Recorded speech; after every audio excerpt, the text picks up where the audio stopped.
Hello there, everybody, and welcome to ZSR2. We have got another lovely race for you tonight. This is going to be a fun one. We have three awesome commentators here tonight to help explain what all's going on. Take it away, lads. Hey all, I'm Allison. I'm one of the three commentators going. We also have Megawatt and Sabotender here if they want to say hi. Hello, Yo, everybody. how's it going? And so we're going to get started in about 20 seconds or so. The game room just ready. We're on about a 20 to 30 second delay on the restream. But yeah, we've got a pretty exciting match coming up here. This is the second round of the winner's bracket, which Shareen, I know, got a bye directly here. I believe Frostbite also got a bye directly here. But these are two runners who know each other very well, as we're now off. All right, big 20 first chest. Good start. Yep, and I mean, one of the things I like about cross keys, and I mentioned it basically every seed, is that you get to see different people take different routes right away. As Shareen is trying to set up the fake flipper here. I'm not sure why he needs to, he's a fish, but you know. Meanwhile, Frostbite is taking the south route to Kakariko and using that to farm some early bombs, while Shareen is going to check the potion shop and get it out of the way very early. Interesting early check to do potion shop. Is that something that I like it? I like something hard to get some of these weird entrances that are kind of one-off. Yep. Yeah. So this is a actually pretty popular opener route by a lot of the people who do a lot of cross keys running. Where you do a double fake flipper here. The first one to check the potion shop, and the second one to check this drop down. As Shareen's going to find the cape here. Meanwhile, Frostbite in the other window on the southern side of Cac finds Graveyard Ledge, which is probably my single favorite entrance to find early in the game. Because it fills up your bombs, too, in addition to giving you an item. Yeah, that's pretty useful early on in a cross key seed for sure. I'm going to see Frostbite's going to pop back in to refresh his bombs. And Shareen now is then going to end this route by hula-hanning. And guaranteeing that as soon as he finds a shop, he's going to buy bombs from them. Definitely the entire point of this opener in my eyes, just because money is so powerful early on cross keys for various reasons. It also takes very nice advantage of the free teleport you get to Link's house after hula-hanning. As we see the first castle tower key in K45 from Frostbite. Noted as well that both runners are playing the same sprite. The flopping fish from outside the dam. What a wonderful sprite it is. I gotta say, like, props to whoever designed this sprite. It really, great. I like it. And Shareen finds an early hookshot cave here in some of these early connectors. A really common variety of this opening you'll see is people will go from Link's house straight up to Hyrule Castle, and you just kind of knock out a bunch of terrible spots all in one route. Obviously not what we're seeing this time. But Shareen is going to follow it, and it's going to find a much better route because he gets spit out right on top of Hyrule Castle. Oh, beautiful. It's not a bad connector to start with. He's going to find desert left here, and will probably just drop down and check the front of Hyrule Castle, and also check the drop down here. Meanwhile, Frostbite getting a nice bomb jump there over the Spec Rock ledge there leads us to Dark Shopping Mall early on. Which, C-shaped house can't do anything with it. Means he's going to be doing some bunny walking here. As Shareen takes a risk and hopes he doesn't fall into Ganon. And lucky enough does not, so he gets to continue this route. I was a little bit bold for my tastes. I don't like blind dropping into drop downs, not at the end of my route.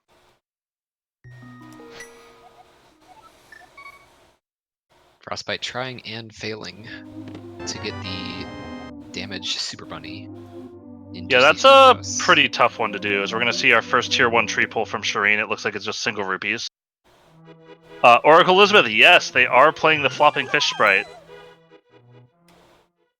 As Shareen's going to pick up his first bottle.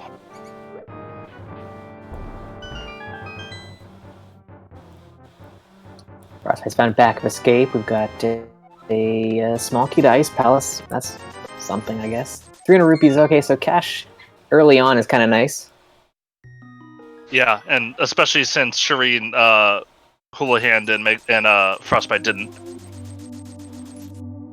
And so that at least is going to equalize the money count for them, as Shareen and Frostbite are going to high-five here, finding their silvers.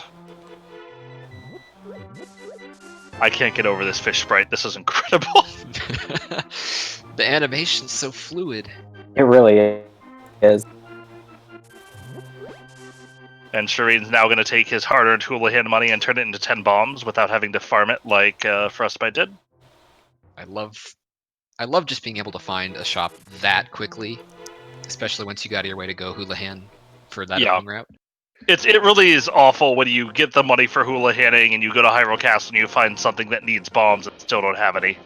And then you go to Kakariko and somehow, defying all odds, there's not a single shop in sight. And everything from there on forward. Unfortunately, for our runners, we have a well below Lumberjack, which means that Aghanim is guarding the well right now. And have we seen a Castle Tower key already? We have, so, I mean, signs are pointing to that maybe, even though it's very early on in this seed so far, but anytime you see a Castle Tower key kind of pop up, you start thinking that Aga might be something you want to find. Yeah, I would say that first Castle Tower key obviously gives you an item, especially if you can do the Dark Room, as we find Magic Bat in the Vanilla Sanctuary spot. So I believe right now, since we know where the well is, we're missing the Thieves' Hideout, we're missing Ganon, and we're missing Uncle of the 3 remaining spots I haven't seen. I may have not been watching Frostbite as he went through CAC. That sounds correct, I want to say. Oh, so and we'll see them in a second as Frostbite's going to pick up his cape here.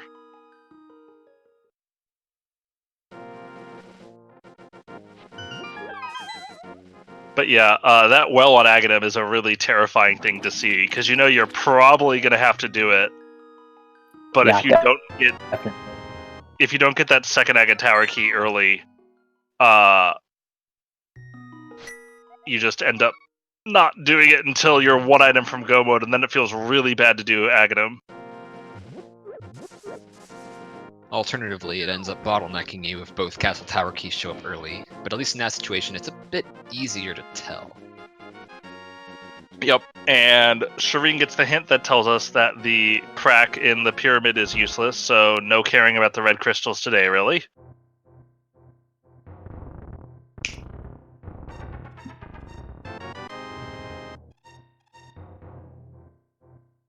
Another really nice hint coming in there at Ice Palace.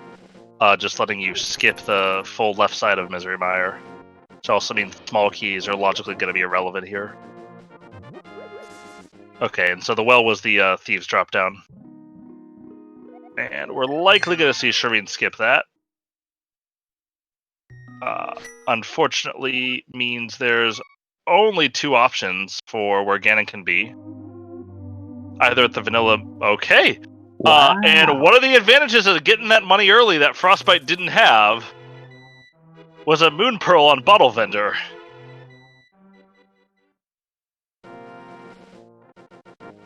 That's a pretty nice find. So no need to do any in the Dark World. It's always really nice to find the pearl sooner rather than later in one of these seeds. Yeah, I mean, especially if Shareen ends up doing the same bomb jump that Frostbite did. He'll get spit out at Dark Shopping Mall, and we'll actually be able to explore around there. Yeah.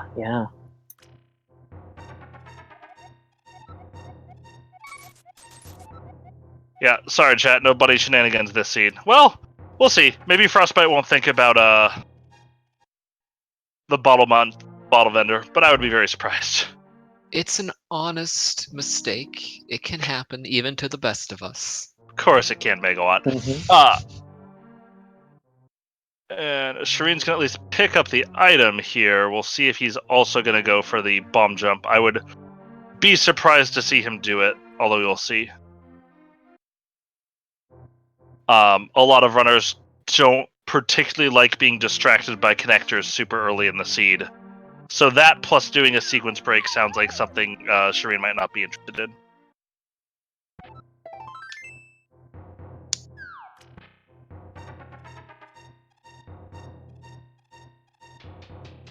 Shareen now looking to clean up CAC.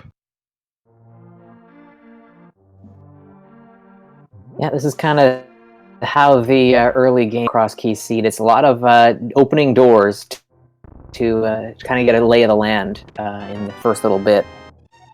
So you get really, really good at identifying which doors are which very, very quickly. Shareen gets his 10 arrows in the back of the tavern, one of those very few fixed entrances in Cross Keys, because it's the only door in the entire game that opens upward instead of downward. That's such an interesting little factoid about the game, that is the only one. That there wasn't any other entrance that could possibly be its partner in Cross Keys here. Take its I would place. say, yeah, I think it's one of the 3 spots that are guaranteed to be vanilla. That Link's House, which is vanilla for sanity reasons for people, and Skull Woods, which is vanilla because it's the only entrance in the game that has something like 17,000 different places you could enter it. And even then, it's not entirely vanilla. No, Sometimes it's the still... entrances like to make themselves difficult and switch around in such a way that you might get locked in the back. I was saying, Lynn in chat making a pretty good point out that this is probably the one time you could bring a fish to Bottle Vendor and he won't give you money for it.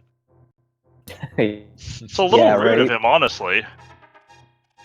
Oh, that's a nice hint. Yeah, Hyrule Castle there. Shareen is trying to not get turn into a boiled fish here.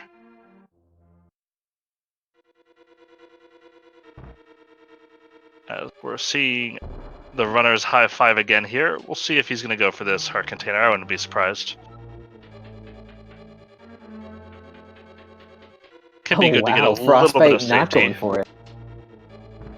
Frostbite's like, no, I'm too good for that. Saving the frames over Shareen. And I do believe the 20 heart dream is dead for both runners now. Yeah. As we get a little bit of a fish bake here on Frostbite's stream, as he uses that to reset to Hera to the front. And the climb will not be 100% required this seed, as we find that Ganon is just chilling at the Magic Bat's house.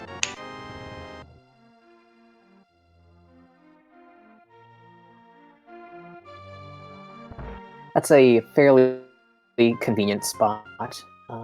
As long as we get the flute at some point, it makes it even easier to get there real quick once you're done with the 7. Yep, and that's a great hint that Shareen just read, telling us that Ganon's tower is going to be in the Turtle Rock main entrance. Oh, nice. As long as I read that the correct way forward, and it wasn't that Turtle Rock is in Ganon Tower. No, I believe that was correct. We saw it on And there is our... Frostbite's Oh, wait, side. no, sorry. That's Shareen equalizing the Castle Tower keys. I got way too excited there.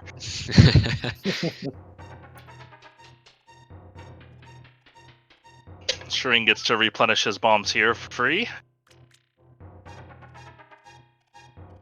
Now Frostbite looks like he's going to be exploring the other end of the Spec Rock Cave connector.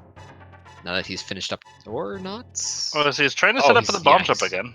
Going back to C-shaped house now that he's got his Moon Pearl. I'll be honest, I can't tell when bomb jumps are in the correct spot with these sprites. Yeah. I mean, like, it actually makes sense since he knew it let out here, so he could always double back afterwards. So he wanted now that he's to got get this Pearl. item here that he saw in C-shaped house. sometimes called Megawatt's house, for a certain person's affinity to leave it for 3 hours in a multi-world. I wonder who. I don't want to name names here, that seems a little rude.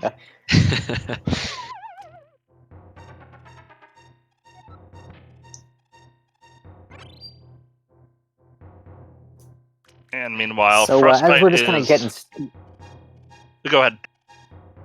Oh, I was just gonna say, just kind of as we're getting underway here, quick shout out to our trackers today, Febreze Ninja, Pirate. Shout out to them for taking care of that behind the scenes for us. Double shout out for Lost, who is not only tracking, is also handling the restream. So she's handling some Wow. pretty heavy double duty that we really appreciate. That's awesome. And a really nice spot to know about, Spectral Rock drops out at the floating island. So this gives you access to Death Mountain, which we also know has a Hyrule Castle entrance on the base here, which Frostbite's going to find in a second. And once we have the mirror, we will also have the item there from, obviously. But that Agate Tower entrance is very, very interesting as well. Very close by to Ganon's tower as well, which we're going to need Ether for the seed.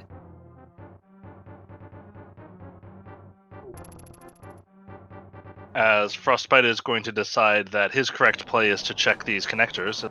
We continue to find really useful connectors here, as we now get on the Total Rock Bridge, which spits out in the bottom of Super Bunny Cave. I think it may have taken Frostbite a second to recognize it.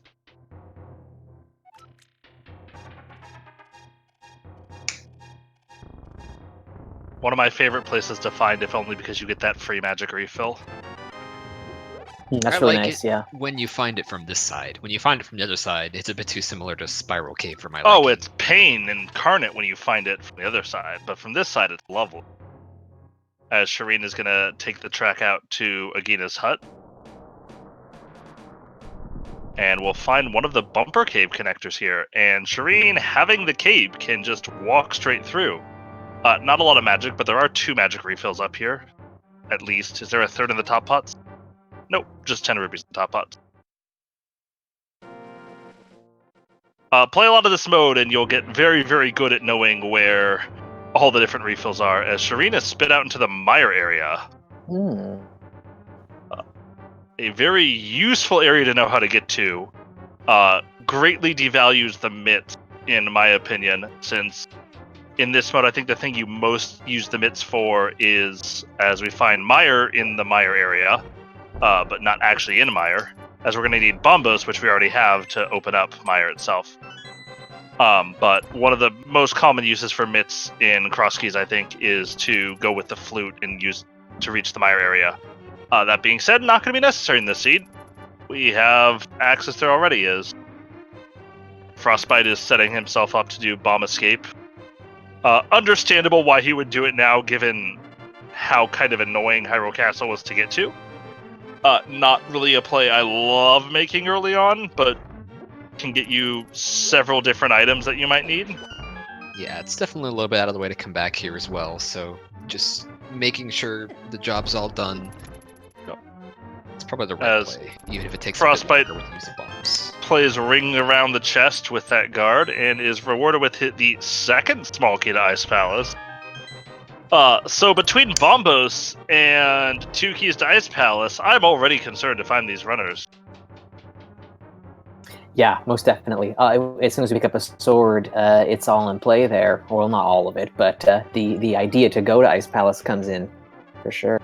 I mean, if all of it were in play, that'd be slightly less concerning. Then you'd only have to worry about a 4-heart cold stare fight. I'd rather have the other thing, personally. As Shareen finds the map of Desert Palace on the other side of Spiral Cave. We're going to get our first look at Zelda's cell here. And it is just a small key to Misery Mire. So we're still really waiting for our first major item besides the Moon Pearl from either of these runners. I guess they have Bombos in the Cape, but neither of those are things I really think of as major. Although I can see Bombos being major in this seed for Ice Palace access. Shareen now going to head towards the eastern area.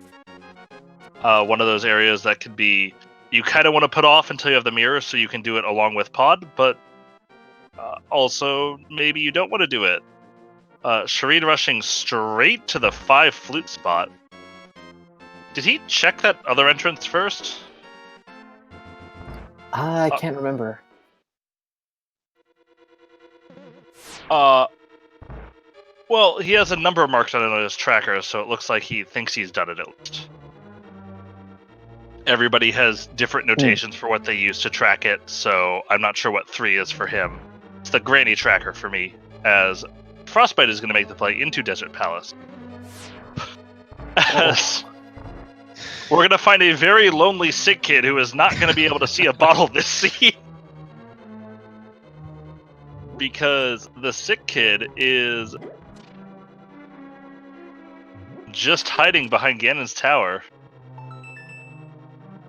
Frostbite munges this a little bit, but manages to get the item here.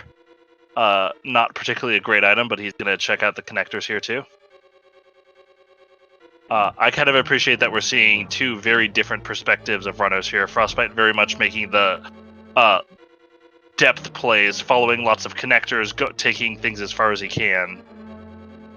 Whereas Shareen is being much more thorough, is making sure he gets the entire sphere of locations in check before he gets dragged out into doing other connectors.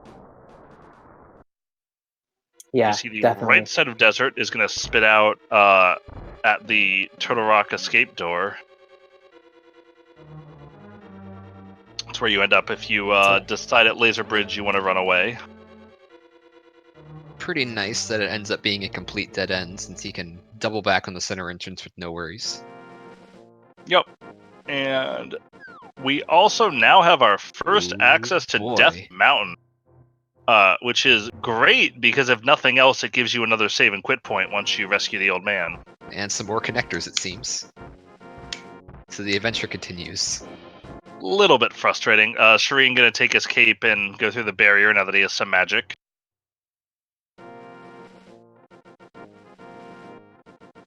Shareen upsetting people who use Quick Swap here as Shareen finds Hotel Mario and claims an overwhelming victory in the Hotel Mario percentage. I think. Yep. Frostbite didn't check that yeah, when he was up there, right? He had the cape and he chose not to take the Hotel Mario win. I believe he also did not have magic at the time. He only got it when he went to Super Bunny. Oh, you're right. Okay, that makes sense. As also on Death Mountain, we find Blindside.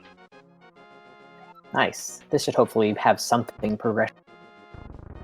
Yeah, say given the runners are getting to the point where they're starting to run out of spots, and Shareen is going to join Megawatt up here on Death Mountain really quickly. Also, now see our second Misery Mire small key, which, as a runner, I'm really happy for that hint that told me the Misery Mire left side was nothing, because I'd be very, very tempted by it about now. Wow, just more trash in Blindside here. Yeah, Megawatt not really finding very much here. Who? That's... Did you not notice? I don't think you noticed, Sabo. Alright, as Frostbite finds a dark room, which I'm assuming is going to be the old man connector.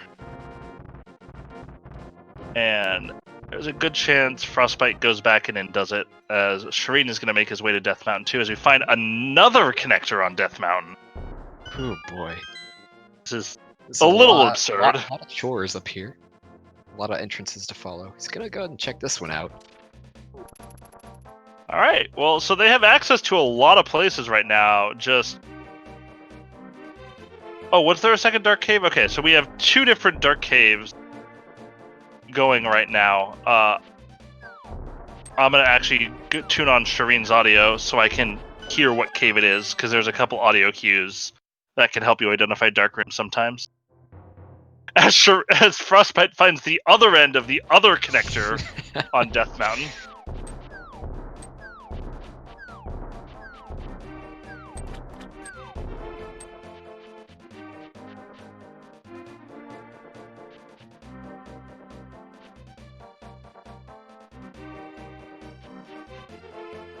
Shareen is going to follow this exact same connector.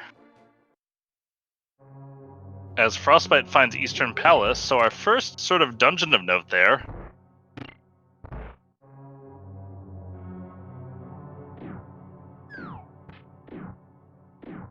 Yeah, definitely an opportunity to score some items in here. Definitely not going to hesitate clearing it out either. With no No. big key or bow, he's not quite close to full clearing just yet, so probably he's feeling a little bit emboldened to check it out while he's here. Meanwhile, Shareen finding Turtle Rock and is perhaps having some sprite troubles at this point with the sprite. I know he doesn't play all that much.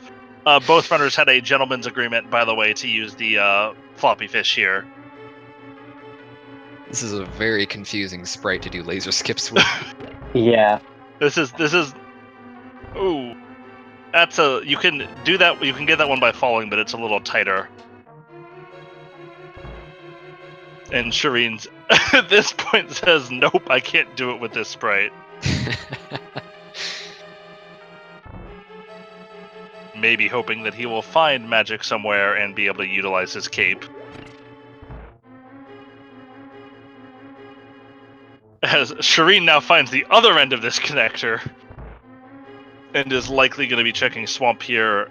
We will see if he decides to make the same play that Frostbite did, or if he decides he's going to wait to go into Eastern until hopefully he can clear a little bit more.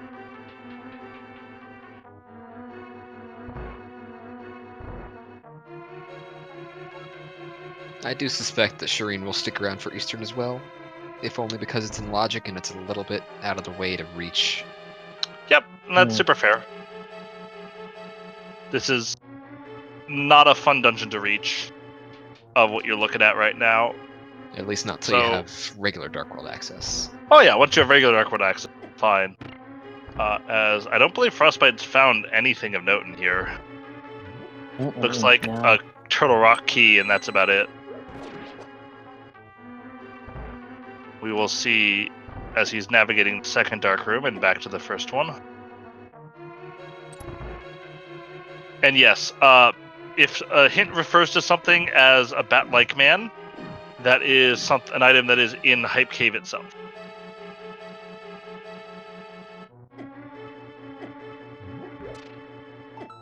Frostbite has a little bit of trouble with these, but is, we'll say, rewarded with a Hyrule Castle map. Oh god, has he got the quarter beeps on? Or the two-time beeps? Whatever makes it go fast. I think I heard that just for a second. Alright, well, if that's the case, I'm going to make sure to never listen to Frostbite's audio the entire seed. Oof. Normal heart beeps make me anxious. Half-speed heart beeps still upset me, so I can't even imagine what, like, double-speed heart beeps are. As Frostbite is now going to make his laser bridge play. We'll see if he has any more luck with the laser skips than Shareen did. Shareen did get his full magic drop that he was hoping to find, so he'll likely be headed back right afterwards as well.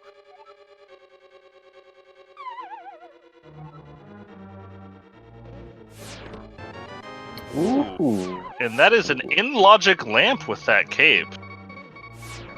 So all Darkroom bets are on at this point. As Frostbite's going to take a death here. The hitbox And is so confusing. We now have Just confirmation from the poor souls who have to hear Frostbite that is in fact double heart beeps. So I'm going to be very content here listening to Shareen's audio. Frostbite going to take his freebie pass. You can go up there and fall and just immediately walk to this one. And is probably going to cape the other one. Most people who run, I mean, even those who don't run entrance, but especially those who run modes where you can get access to Laser Bridge really early, will make sure that they know how to do these laser skips. But that sprite doesn't express its width very well, shall we say. And Shareen already has no plans of doing those laser skips again. Yeah, so a little bit underwhelming of a laser bridge, but the lamp at least puts a couple things in logic. It means that more connectors. I would say, well, it means we can rescue the old man for one, which gives us another save and quit point. It is a fire source, as Febreze just points out, as Shareen picks up his lamp here. And also we have, finally, it was pointed out that there's a second dark connector on the Spectacle Rock Ledge on Death Mountain.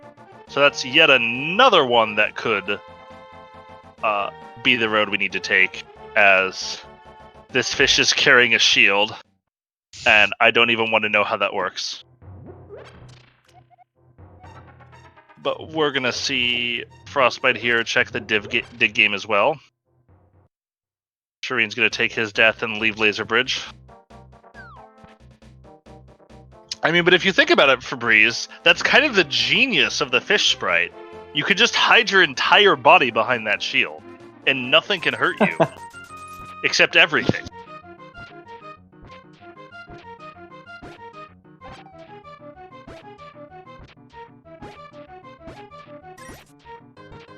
As Shareen opts to not make this play to dig game and Stumpy, and instead is going to take his lamp and go rescue the old man. As Frostbite gets a big 20 out of dig game, so not really a lot to speak of there.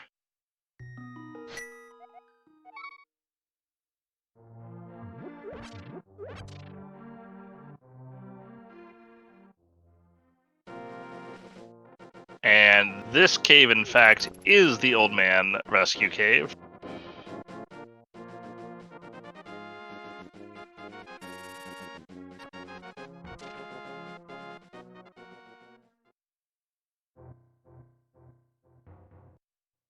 As this old man has clearly gone delusional and is hungry for food, chasing the fish looking for any source of nutrients.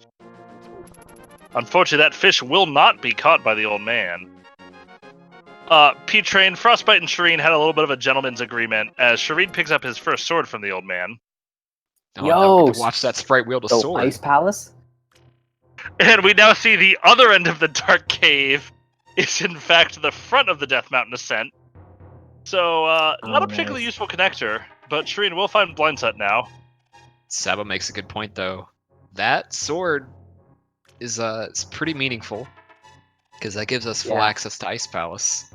Well, not full, but the bad access to Ice Palace. Gives you hammerless access to Ice Palace. Although I think I would actually expect the hammer, like, given that you have the two keys and the keys themselves don't really matter for the non-hammer locked items.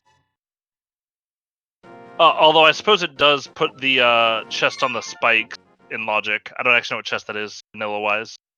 But the one you have to walk across the spikes to get to.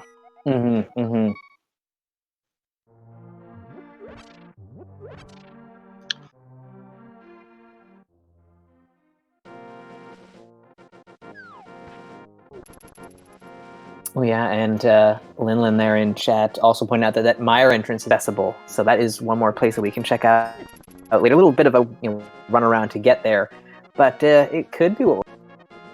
In fact, I don't think Frostbite has been there yet, so on his first visit, he will be able to hop in there, see what's waiting inside. I would not be stunned to find Ice Palace sitting back there with our current loadout. So you'd have to use Bombos twice to get in.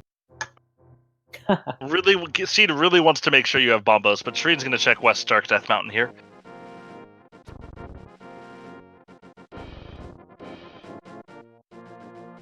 And there's a small key to Skullwoods. Not really, Did they both already see Ice Palace? Oh yeah, you're right, they did. They saw Ice Palace really early on.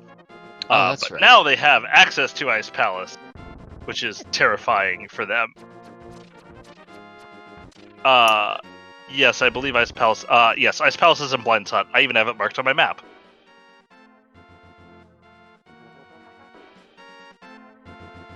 I'm only really marking important connectors and dungeon. As that's a nice starting point for the old man, just sitting there on the very bottom of East Death Mountain. And can be easily forgotten, but it's actually 2 starting points from the old man. Because you can also walk out the back of his hut, and there's a dark room you can go through. And I don't think I'm exaggerating to say it is literally the easiest dark room in the game. That's true. You can literally just hold down and right. Easy. Oh, Desert Palace big key. That's pretty nice. We already know where Desert is, so at least we'll get into that one, the big chest there. Same, we'll see if Shareen feels like doing that anytime soon, or is gonna. Well, he's certainly gonna clean up these entrances first, and he might even check the back of Old Man first as well. Ah, a As little we bit get of a map map info. check, and we see both Eastern and Hera are pendants, and we on Shareen's side we see the Desert back of and Skull Wood. Hera. Desert and Hera. Sorry, you're right. Yes, yes, yes. And we'll see how bold Shareen is feeling, but he actually could clear this dungeon at that point. Wow.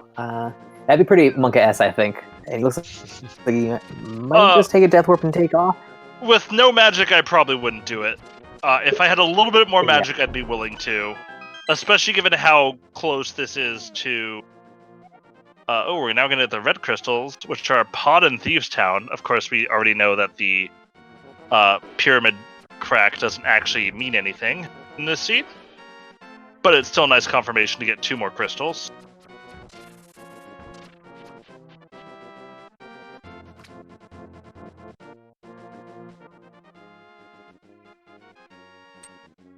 Shareen saving and quitting and is going to walk out the back of Old Man, I suspect now.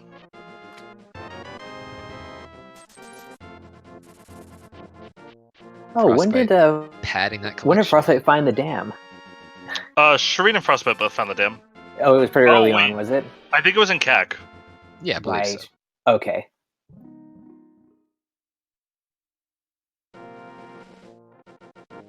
Another really nice spot to have easy access to. The back of the Old Man is going to spit you out directly above the village of Outcasts, as Shareen's going to bolt straight to the Curio house here. So Frostbite's already feeling a bit pinched just due to not having turned in the Old Man and sort of narrowing down his options right now before he eventually goes back for it. Yep. And Shareen is going to find the right side of Totorock, which is the only access you have to the big chest. Also a very easy sequence break there to just kind of bomb jump over the rail, and you can get spat on the left side of Totorock. Understandable to not want to do this, though, with how many connectors he has to check right now. And we're going to figure out what's in Meyer pretty soon here. If Oh, no, only he still does not Frostbite have had a a sword. sword from the Old Man. So we Oh yeah, he did not. You're right. He did not rescue the Old Man. That is turning out to bite him just a little bit here.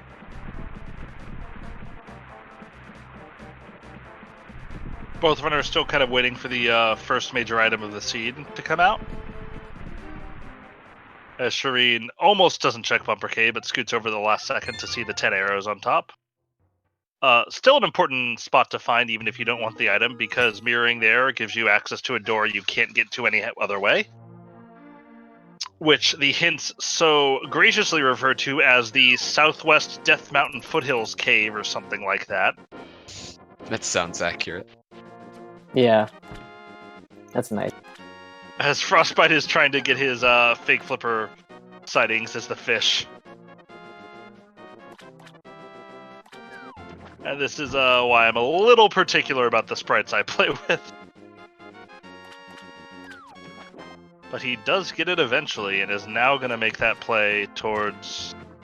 I thought I already checked the potion shop, as he almost runs into an arrow and dies.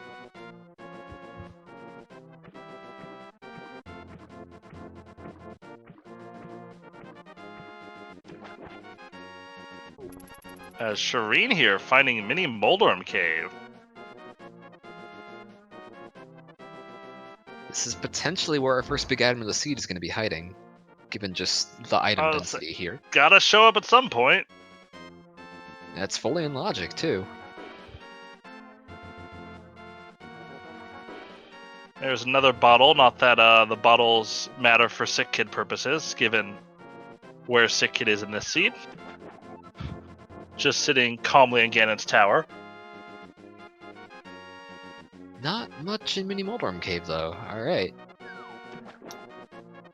Yeah, just a pod small key. They come in handy, but yeah, we're looking for more at this point. Lost, that was a 40 puck minutes key. in almost. Yeah, 40 minutes in. This is a pretty dry seed so far. The most we found being the Moon Pearl and the sword. looking more and more like whatever's waiting for us is waiting for us in Ice Palace. Yep. Oh, I think Frostbite here making the Houlihan play because he might be planning a trip to Zora alongside the Light World, the Ice Rod Cave area. Oh yeah, and the Moon Pearl obviously makes that a little bit easier for you. You don't do this a ton. One of the very weird uses for the Moon Pearl is if you fake Flipper and go into Waterfall Cave, when you leave Waterfall Cave, you will be given the Water Walk state and can just walk on top of water to Zora. Which is weird. Yeah. Zora is currently out of logic, but it'll be nice to have that area completely just marked off and not have to worry about going back to it. Yeah, definitely. And he's going to check the Ice Rod Cave area too before he does that.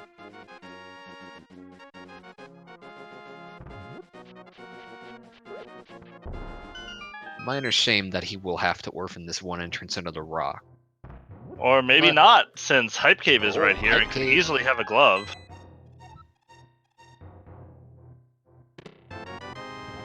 There's the promised big key of Ganon's tower, and a different first sword for the seed. Uh-oh. So that's That's a slightly worrisome. solid 8 of 10 Hype Cave, Yeah. with lots of important keys, a sword, and your second Agate Tower key, which guards a bounty of 5 items. Aghanim now only completely boots in then. logic, but still needing the boots to actually be able to kill the lumberjack, or to kill the lumberjack tree. Brutal. As I finally realized what the racers were laughing at the start of the seed, it turns out when I was gatekeeping, I readied up for the race instead of quitting, so I am Oh. technically running this seed. That's hilarious. I feel bad for your SRL points when you eventually have to forfeit. Oh, I just forfeit when Oh, I okay. realized it.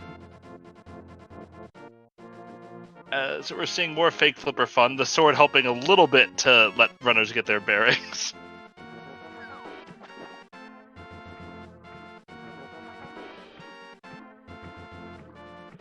So it's looking like the castle tower play needs to be made to kill Aga. And it's also looking like there might be something in Ice Palace. So I can see the boots in Ice Palace. yeah, that's what I'm thinking. I'm thinking Mm. boots somewhere in Ice Palace. And Frostbite takes an arrow during Fake Flipper. One of those weird things about Fake Flipper is that if you take a hit, you die. This is actually a fix to a soft lock the game does to you, where it tries to send you back to where you Fake Flippered from, but if it's not in the same tile that you were in, it just kills you instead because it can't find the spot, or it does that to prevent it trying to continually send you back there.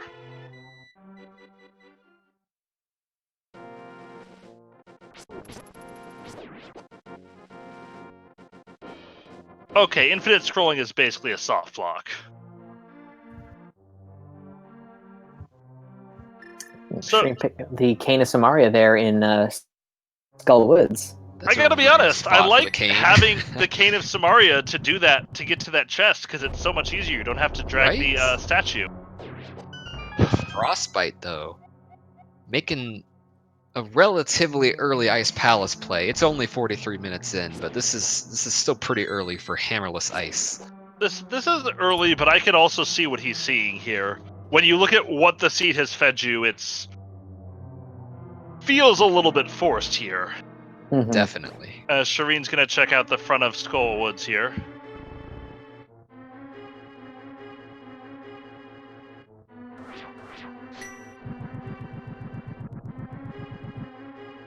And Frostbite is missing 2 different items to be able to clear Ice Palace, but I've definitely heard people say that they would much rather do hammerless, gloveless Ice Palace than simply missing one of them.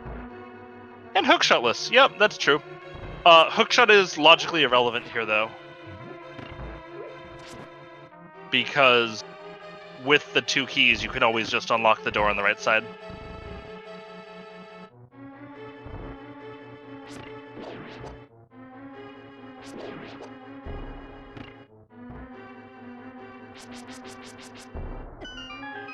Oh, we missed a couple keys on Shareen's side there. What do we see in Skullwoods for him there? So see, ooh, that's actually a pretty nice hint there for Frostbite. Sees that the waterfall leads to Sishrala. So that's 3 hints right there. I didn't see the keys that got picked up in Skullwoods from Shareen. I saw a couple heart pieces, but I was mostly watching Frostbite's screen. Oh, lost. The first one was just the Vanilla Skullwoods one. Yeah, that chest is one of... We mentioned a couple things that are forced to be vanilla. That chest is forced to be vanilla both in entrance and in non-entrance, because the alternative could be you fall into Skullwoods and are stuck there. As Frostbite shows off some bomb strats to deal with the Penegators. So the big chest in Desert Palace turned up nothing for Shareen, just 10. So looks like, I mean, Ice Palace, we're still not finding anything, but I'm feeling better about Frostbite's dip into here. Yeah. I think I might actually rather have made the Aga Tower play than this right now.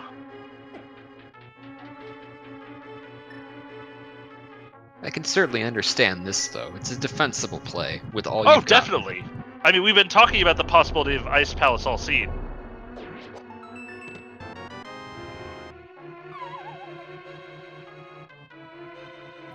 Probably not the unique item Frostbite was looking for, but it does have its applications, though unfortunately none of them anything that the cape itself cannot handle.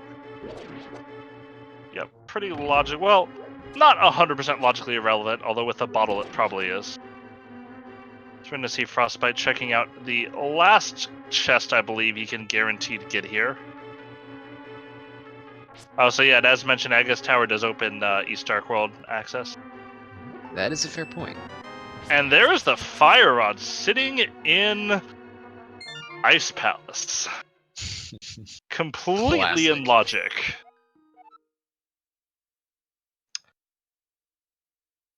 So, not a ton of ramifications there. The Skullwoods obviously opens up in logic. That also lets although them combined with the 3 Turtle Rock keys he has and the access to Laser Bridge, he can climb all the way back through Turtle Rock, picking up every item on the way now. Yeah. So I'm thinking now the seed might be pointing there. Seed points to Ice Palace for Fire Rod. Then you've got your 3 Turtle Rock small keys to get all the way through to the top entrance of Turtle Rock, possibly. They'll just find their boots here.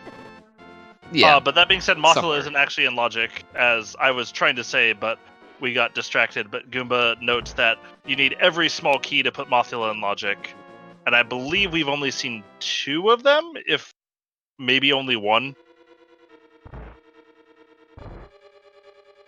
We've seen 1 in the vanilla one, so there's 1 extra key that needs to go in logic.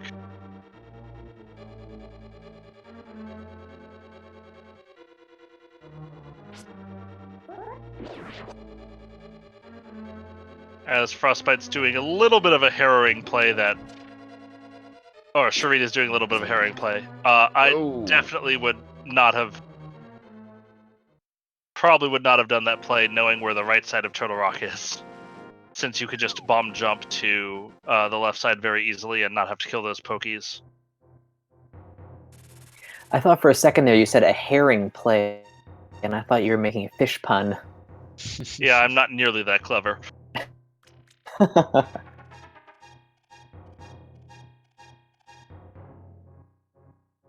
As Frostbite's going to pick up his master here. It's also going to gain access to 2 rather valuable connectors.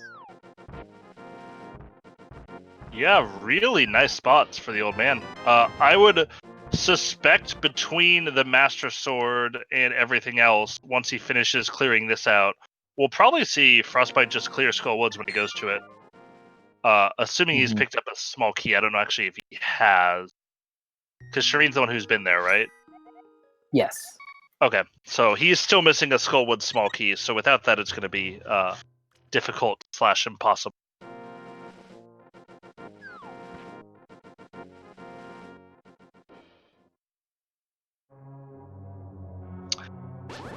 And Frostbite will get the bad news when he walks into this door and finds he cannot open it. Poor fish flopping helplessly against the door.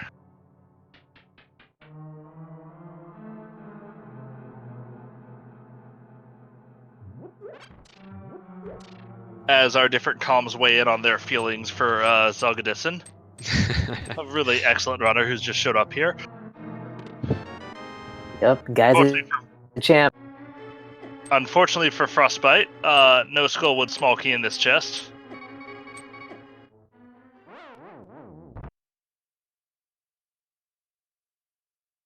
As Shareen is also going to pick up his Master Sword here, along with his plethora of keys. Which I believe he will also have both Castle Tower keys. That he will. And now has the option of climbing Agatara when he does ultimately find it. I do not believe he's been to that side yet. Because it was one of the spots out of Desert, I think. Oh, no, it was the bottom of Spectral Rock Cave.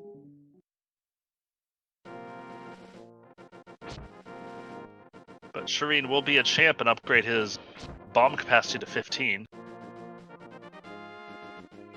The sign of a seasoned entrance player. Is that what you guys do? You never know when you're going to be forced to fight Fighter Sword Vitreous, man.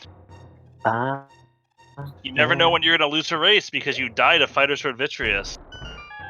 Not that that happened to anybody I know named me. Just don't die to Viddy. Be good. Be It's a good great at the point. game. Shareen has some alternate strats here for that fake flipper. And just uses the bomb to knock him to the very leftmost pixel on the screen so that it's an easy setup. Hugos don't do a lot of fake flippers. There's a couple of neat ways that you can set it up in certain positions. You can usually use the bomb to blow yourself to the far left. There's also a couple places where you're doing it where you can just, if you have the boots, you can bonk into a tree and it sets you up perfectly. So long as Shareen does not get sniped by any stray arrows or fireballs, he will be going to check out Sahasrara in a moment. That we know is there thanks to the hint on Frostbite's end of things, but I don't believe Shareen has seen that hint yet. A really nice cooperative effort by our runners there to help us solve the seed. As Frostbite is coming in, probably for no real reason other than really wanting a Skullwoods key. But we'll get the excellent consolation prize of a Canis Samaria here.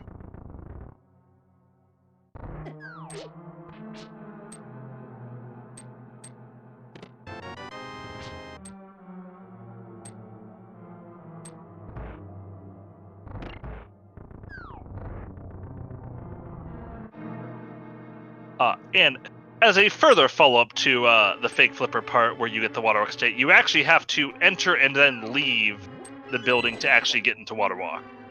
It's a little bit silly. But we will see Shareen pick up some stuff in the back here. And yet another Eastern Palace green pendant. Who all's surprised about that? Wow, I've never seen Seems that to happen before. every time. And we have a 3 pendant light world, which is actually the second one of these I've seen in the last day and a half.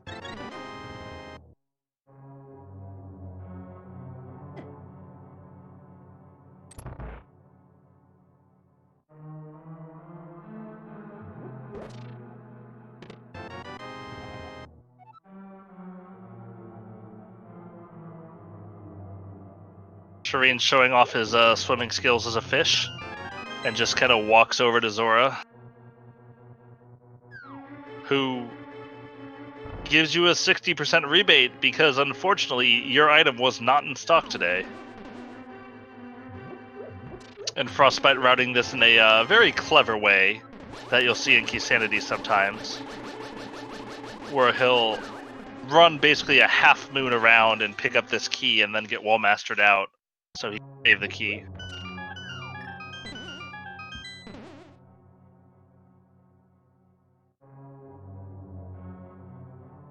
And is going to find out what is behind the Skull Woods boss entrance. And unfortunately for him is just the Broccoli House, which is doing nothing but telling you the location of another hint giver. Great, thanks, game. Hints leading to hints. Forehead. Hintception. Fantastic.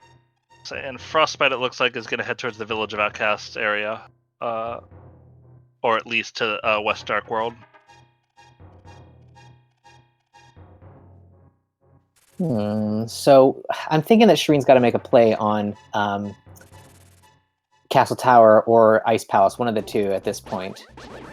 Yeah, and I suspect that when he actually finds it, as Shareen, I believe, is just digging for magic here. Yeah. But I believe if he finds Castle Tower, we will see Shareen just climb it straight away, especially given where it is. But Shareen will not find it unless he either finds another way there or actually goes down Spectacle.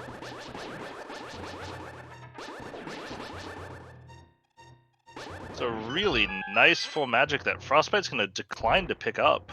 Oof.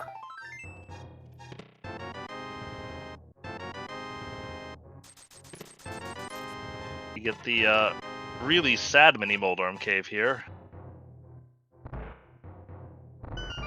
Such And depressing Shareen fun. is also making the Ice Palace play here, which I think makes sense given that he doesn't know where Castle Tower is, as we see some fishception there, as a fish picks up a fish.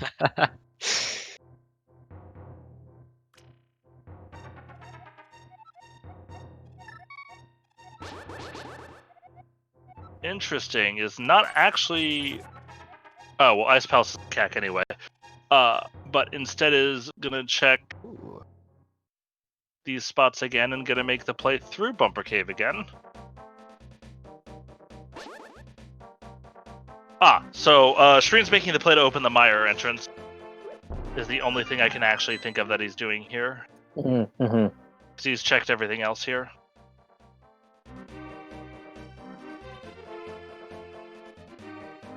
Picking up the spare magic on the way is just a little bit of a bonus.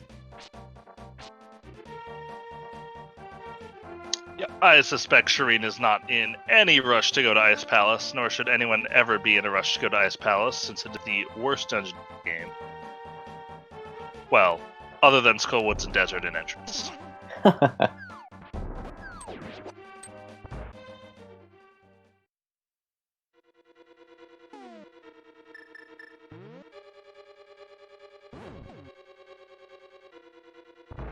Frostbite has found his way back to Turtle Rock, and with these 3 small keys, might be tempted to take a trip up to the very top.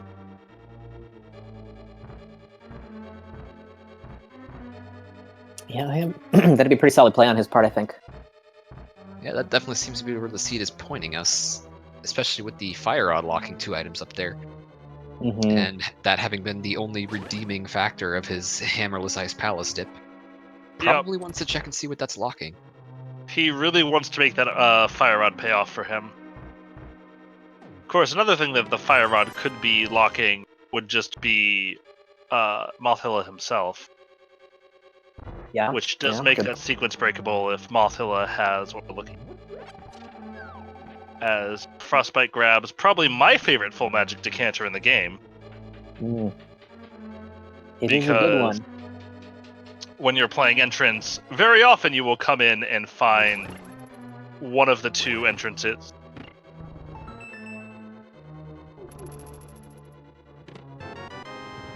And we see an ether here. That will grant us access to Ganon's tower once we have both gloves and the hammer. Yep. Oftentimes, Turtle Rock, not really an entrance you're looking to go to, but a little bit different right now. Definitely has been given value by one of the hints that both of our runners have found.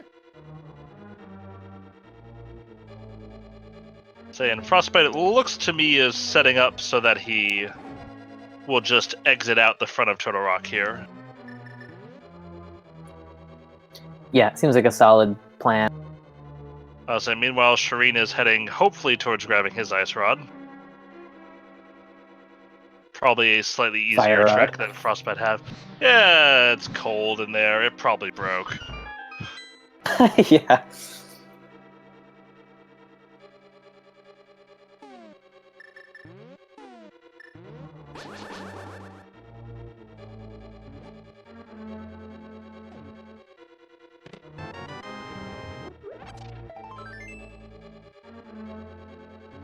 Wow, if I didn't know Sitkin was sitting bottle. against Wow. tower with all of these bottles in pretty terrible spots, I would really start questioning about whether Sitkin had something. Yeah. So the fire rod's value is a bit diminished now, although it's still going to be important for later. Yeah, and I would say it's an item you need to get, especially with both Turtle Rock and Skullwoods being crystals. But I think both runners here are going to be a little bit disappointed with what they found. Well, Frostbite and then Shareen when he does ultimately make the play. Which I suspect he will pretty quickly after the Fire Rod.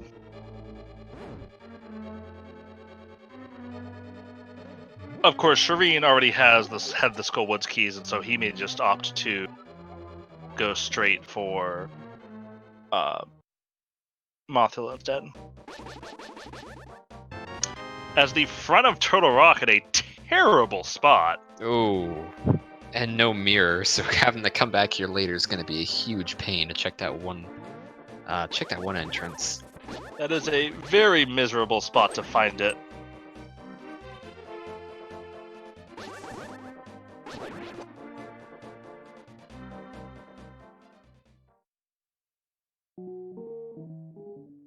Now, the one other thing that all those keys put in the logic would be the left entrance, which we also have not seen at this point. Of Turtle Rock? Have we seen it, and I just missed it? No, but we've seen the right entrance, which means that none of the keys are required for that. Oh, that's a fair point.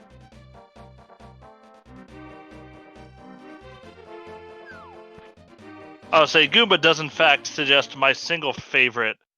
I did not know you could bomb jump that gap. Yeah. Wow.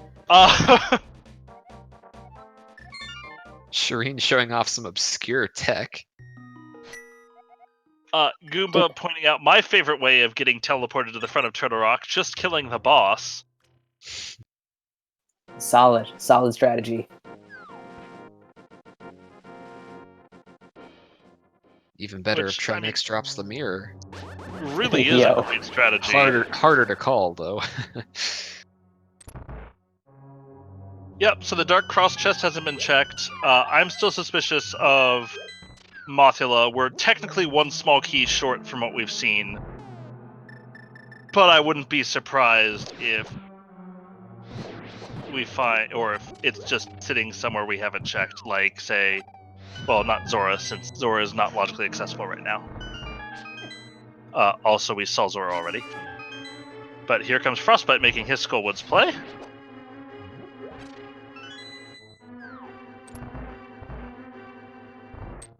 I was saying that is the other option is that it's Aga for East Dark World.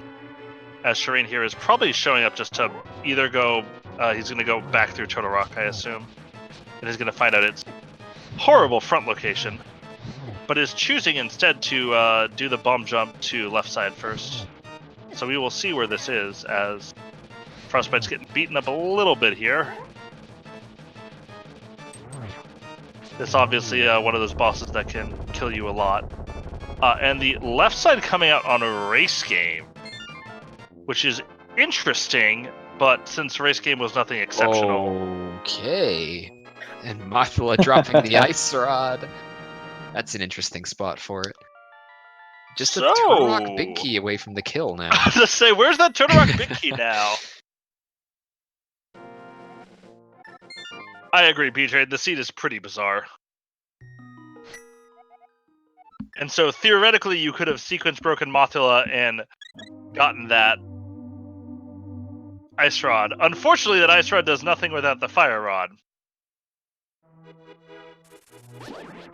Well, that's not strictly true. It can be useful in bingo or other modes like that.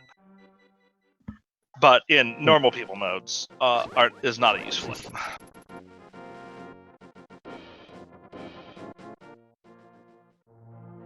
Alright. Let's see where Frostbite is headed now.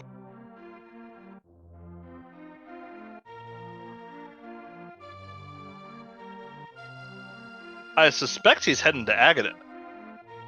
Because he's heading straight to Spectral Rock. I would not be surprised if he just dips for the first two, or for the two chests, and then bails to go do a Kern jump to East Edmund. No. Or not to East Edmund, to East Dark World. Certainly a possibility. That being said, I would be pretty hesitant to Kern jump in this seed, specifically because of the 5 items as well. That is a fair point. So you could sequence break it.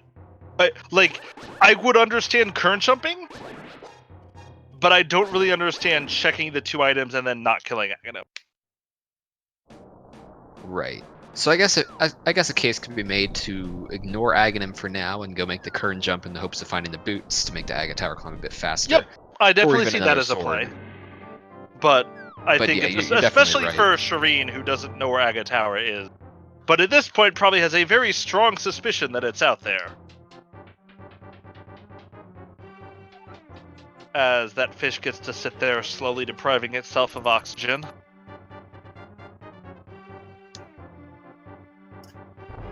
Alright, we got Frostbite checking out Dark Cross here. This will be our first look at this chest.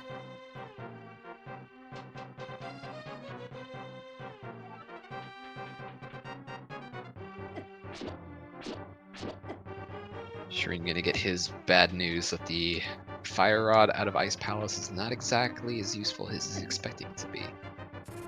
But at least he can get to the Bumper Cave. Oof. And Dark Cross, not anything of note there. Worth noting for people who don't know, there are certain enemies that actually share sprites with each other, and so depending on which world you are in, they have different stats. The snakes in Hyrule Castle being one of them.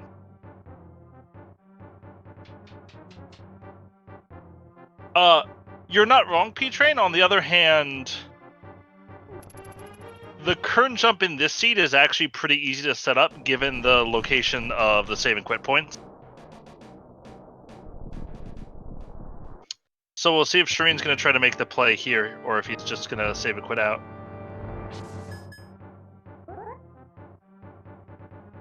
And here's Frostbite trying to make that play.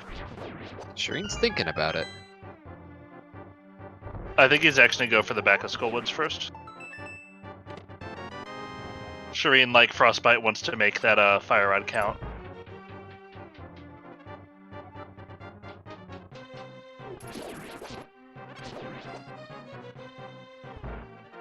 You know, while I'm thinking about it, Lost, do you want to make a bet here for how many blue balls Aga's going to throw at us here?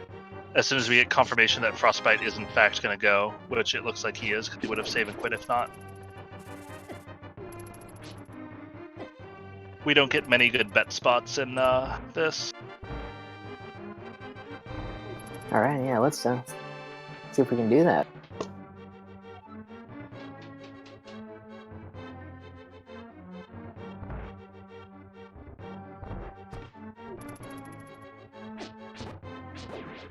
Personally, I think I'll say 4 blue balls this time around. What about you guys? What do you think? I'm boring. I say 3.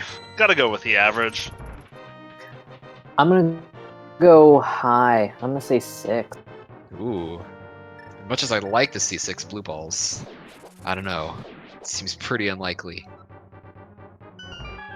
But if we do, I hope we see more than 6. Febreze is really hoping for good fortune here. Can't remember the last time I've seen 0 blue balls. Certainly wasn't any time I was running NMG.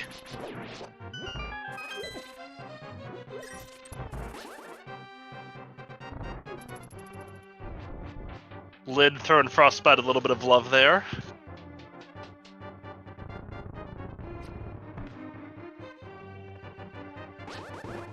Shareen heading out the back of the old man, so we'll see if he's going to make a play south. It looks like he is.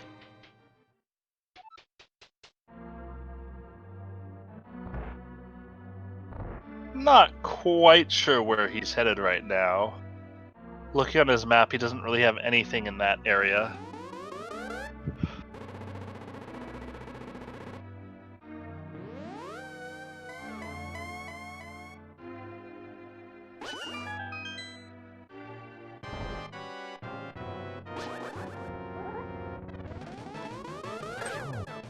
And the first one, of course, in every cycle is fixed as an orange ball, so no information there. There's a first one. Sorry for Breeze, you're out of this Sorry one. about that. Yeah.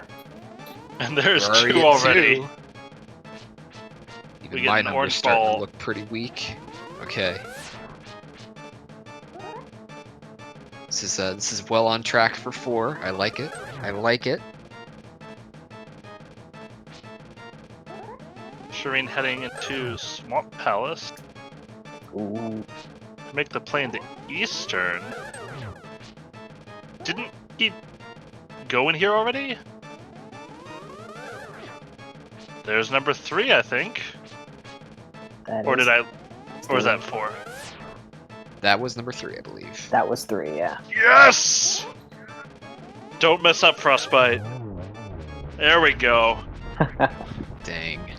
Always be the boring person betting on the average. Oh, apparently we didn't notice. Shareen must have died in the dark room. Ooh. Because he has a small key.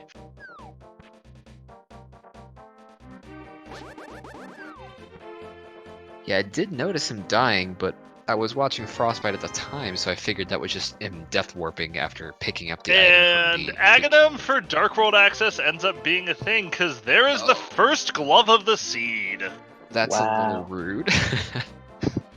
bit of a rude This is spot. a little bit of a rude seed.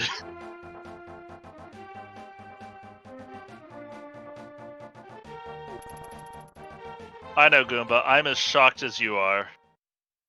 Shareen is going to find his map in here and get a little bit upset as Frostbite finds Thieves Town and is just going to walk up and grab those first 4 chests. Thieves Town probably my favorite dungeon to find early in the game. Yeah. Just a guaranteed 4 chests, and then you get a pretty easy death warp out too.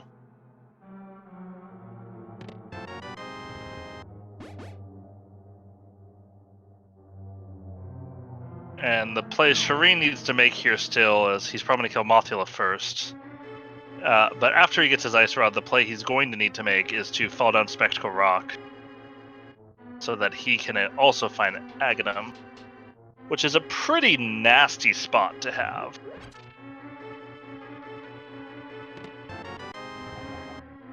Yeah, it's kind of clear that it's just not crossing his mind right now that he checked out the bomb jump over to the other entrance of Spec Rock there, but it didn't drop early on, so it's just not coming back to him. Yeah, I mean, it makes sense. It's probably not the worst connector, but it's very, very close to the worst connector in the game. As Shareen is trying to lay down the law for the Gibdo here. I was saying, Frostbite definitely developing a little bit of an early lead here. But oftentimes you'll see in cross keys, it's not the early lead that matters, it's who does the least last locationing at the end of the seed.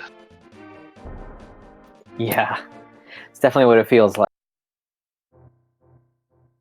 I mean, if that's the mirror, then you're just going at it with fewer hearts, so you take a death. It's a little faster, and you have, 0.5%, 1% chance that that's the mirror? Yeah, and even if you do find the mirror there, or at least if I did, I would just continue taking hits since I've already gotten to that point and just get my health back. As Shareen picks up his first crystal of the seed, along with his cold beam.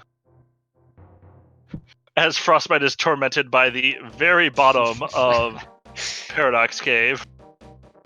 I don't think it'll be too long before he finds the rest of it, though. No, I suspect we're going to be finding it pretty soon here. Oh. Better be careful, Frostbite. Can't just carelessly walk into a Hinox. That's not... I mean, maybe you can't. Not a good thing. But Frostbite lifts. That dude is tough.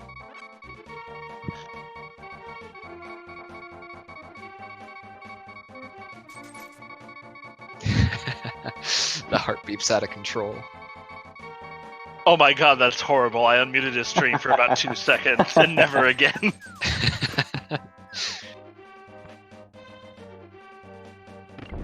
As we're now going to see what's inside the Palace of Darkness entrance, by far my least favorite entrance in the game. And thankfully not one anyone will revisit. Thanks, game. Very helpful. Ooh, I wonder if Shareen is thinking about doing a current jump here, seeing as he can't find Aga Tower. I suspect Shareen is in fact going to set up the current jump. I know this is a trick he's actually pretty confident in.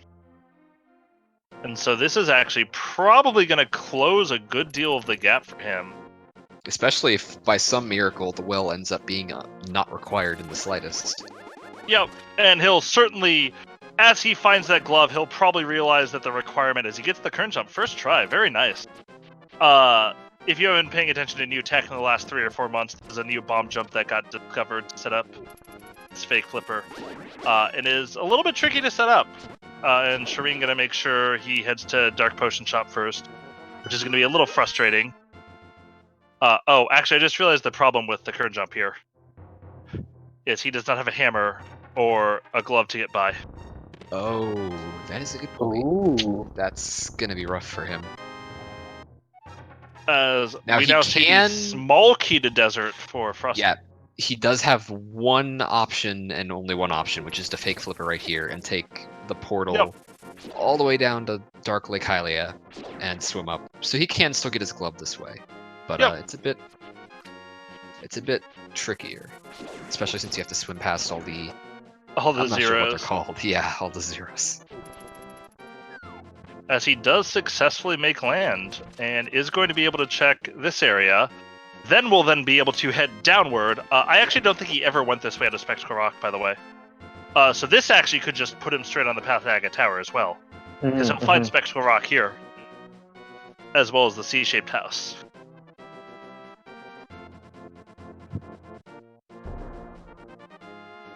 But yes, you can get to pot area with this fake flipper, because you set up the fake flipper the exact same way as you would normally set up a fake flipper. Shareen seeing Spectral Rock and realizing, oh, I can drop down this. And is probably going to climb Aga and perhaps be a little bit upset when he finds that if he had just continued on his fake flippering, he could have gotten there anyway. Yep, and Frost finds the big key to Thieves' Town here in the Pyramid Fairy House, which I believe was at Ice Rod Cave area, just under the... Yep, there it is.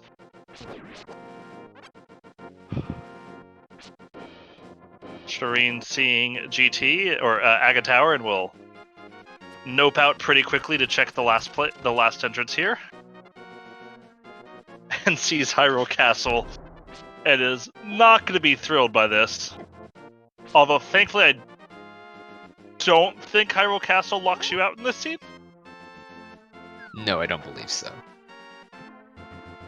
So he'll grab the 4 items here pretty quickly and not have to double dip, unlike Frostbite. As Frostbite is now just heading towards the Zora area with Sashrala. So he's going to get the bad news about Eastern Palace.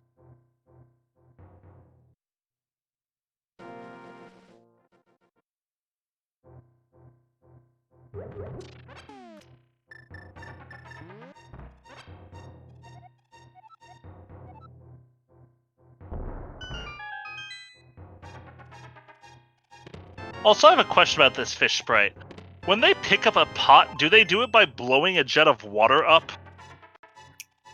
There's an interesting Yes, I sprite believe when that's they what we're pick seeing. something up. That's fantastic. I love it.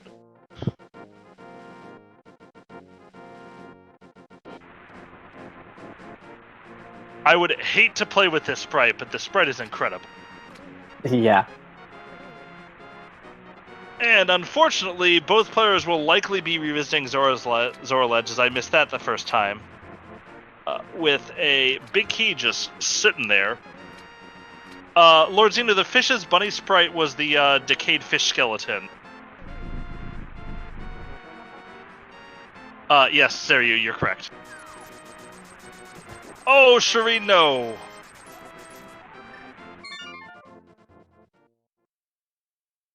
Well, he may just be making the play again to that area.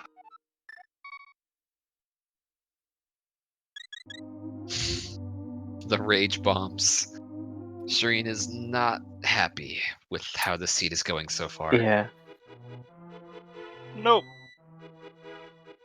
But I mean, this is how things go for Shareen most of the time, where he's always complaining about being behind and somehow pulls off a win. So it's still anyone's game. Yep. And I mean, the seed difference looks pretty stark here, 13 and 52. But to be super fair, Frostbite's a really good runner who just had a kind of rough go in qualifiers. Is definitely someone that I would have expected to be seeded in like the 10s or 20s. Yeah, definitely. This is a really nice matchup. These two guys are pretty evenly matched, all told, I'd say. Yep. Frostbite and has a Shareen little bit is- more experience in cross keys. Yep, but as I think Shareen actually picked up this mode basically for this tournament, and has been super good and has been coming on super strong.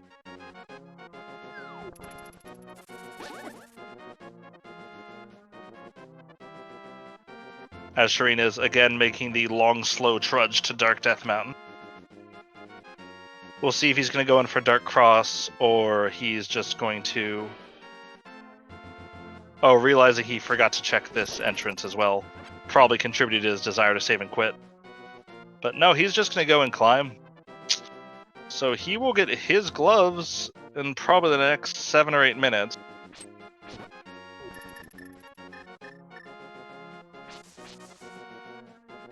Okay, I thought he checked the entrance. I don't know why, it's certainly possible in this mode to go in and think you check something and then walk by and be like, I don't remember opening that door.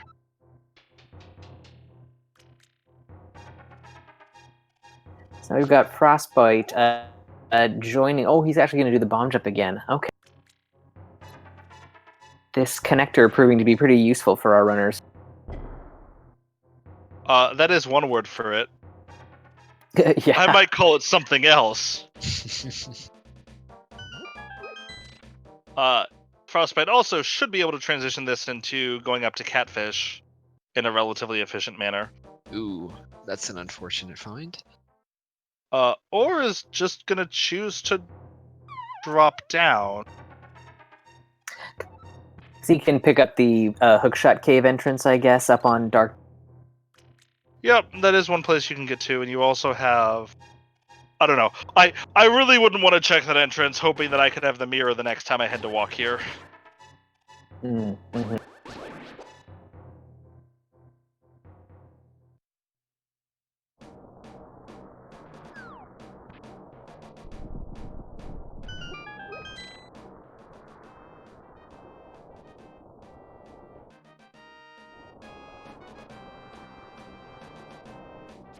Oh yeah, he definitely can walk to the Aghanim connector. I was saying he's also going to use this to check West Dark World, which he didn't do before. Like, Frostbite's nursing a lead over Shareen, but it's probably not as large as it looks, because Shareen has definitely done a chunk of stuff that Frostbite hasn't as well.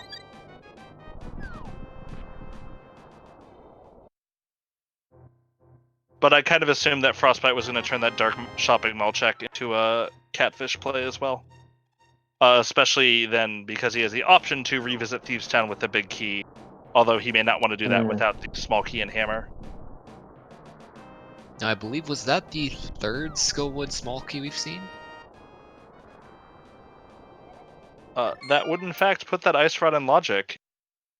There are 3 small keys for Skull Woods, but I believe the one that's always in its vanilla spot counts in those 3.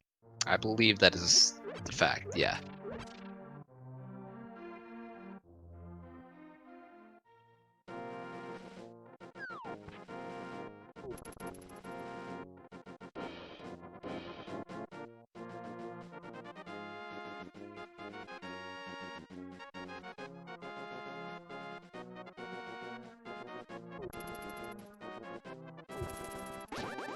Shareen gonna put up with this terribly average Aga 1 fight.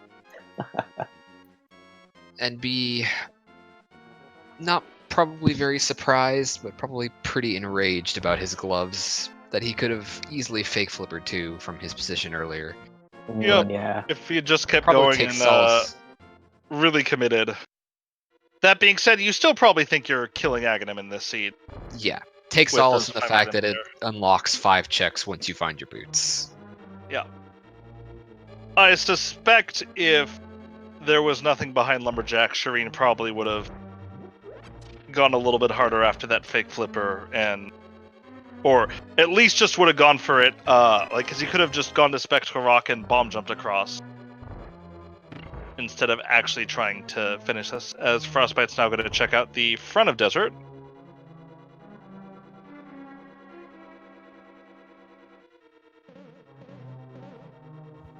And Shareen is a cool customer and just takes his gloves and leaves.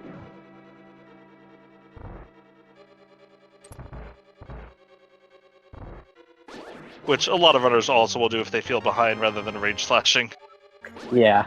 And there is wow. our in-logic Trinex. Oh boy. Well, not quite. We're still, what, 2 Turtle Rock small keys short? I believe Yeah, I So- mean, I so. guess, I yeah. could have sworn Frostbite had 3 small keys, but I could have been wrong. I could be wrong about that. I would say, I mean, as long as he has a small key left for Trinex, he'll be fine here. GFE, yes, the TR Big Chest entrance is sitting at the Curiosity Shop. I don't know if Frostbite has found it.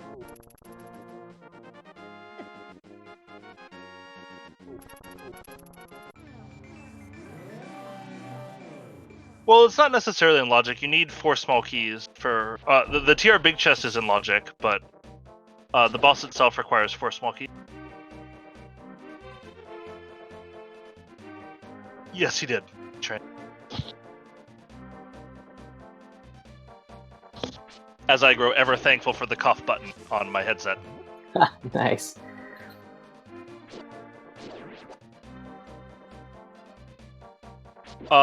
P-Train, he went through Laser Bridge. Frostbite didn't went through Laser Bridge. Shareen, I believe, went through the big chest entrance to go all the way back to the front. Yeah, that's what I remember as well. And I think Frostbite might actually be out of Turtle Rock keys right now. Because I think he didn't kill the Pokey, as Febreze is saying. And so I think he used his last key, whereas Shareen did kill the Pokey, and so is sitting with a single key left for Turtle Rock.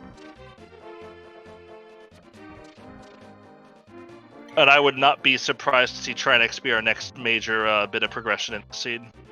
Yeah, it's entirely possible. Oh, we have dipped Ice Palace, GFE. Ice Palace that had fire the rod came fire from. rod in Ice Tea Room, and Mothula dropped the ice rod. Oh, if he took the big chest entrance back to front, then he wouldn't have checked Crystal Roller, because you need the big key to get to Crystal Roller from there. Ice Palace was shoved at you pretty hard early in this seed, GFE. It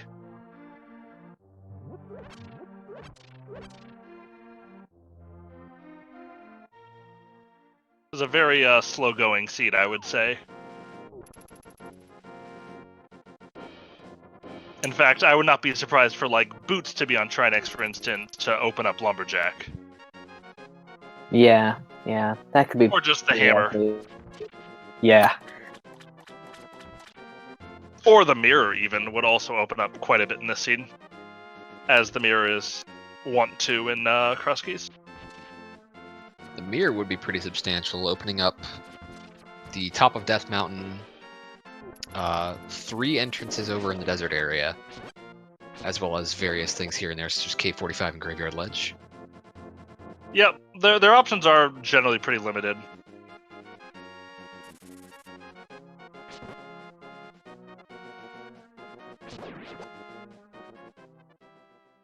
Shareen still needing to find his Desert Small Key, which will let him get that Turtle Rock Big Key. And I suspect once he finds that, we will likely see a fairly swift move straight to Trinex.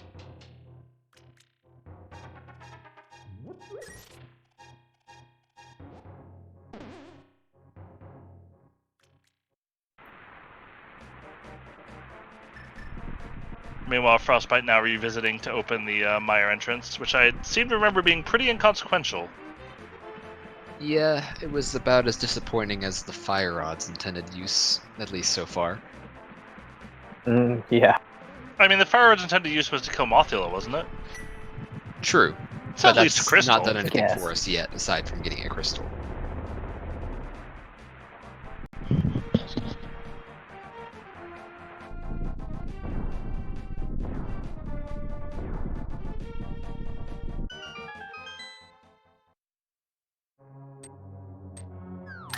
Ah, this was Swamp Palace. Okay, cool.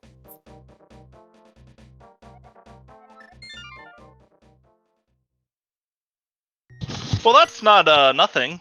That's- It's not particularly relevant right now with, I believe, no small key found, no flippers, obviously, no hook shot, and no hammer. But other than that, oh, and no big key. But other than that, they have everything they need to clear Ice Palace, or Swamp Palace. Which is a really snarky way of saying they found the dam. As I believe Shareen is going to pick up his big key to Thieves here? No. Small key to Desert? Yeah, there we go. Okay. I remembered seeing a key in this entrance. I just couldn't remember. Where was the big key to Thieves again? I believe it was Pyramid. Oh, it was Pyramid Ferry, which was in the Ice Rod Cave area. Ah, okay.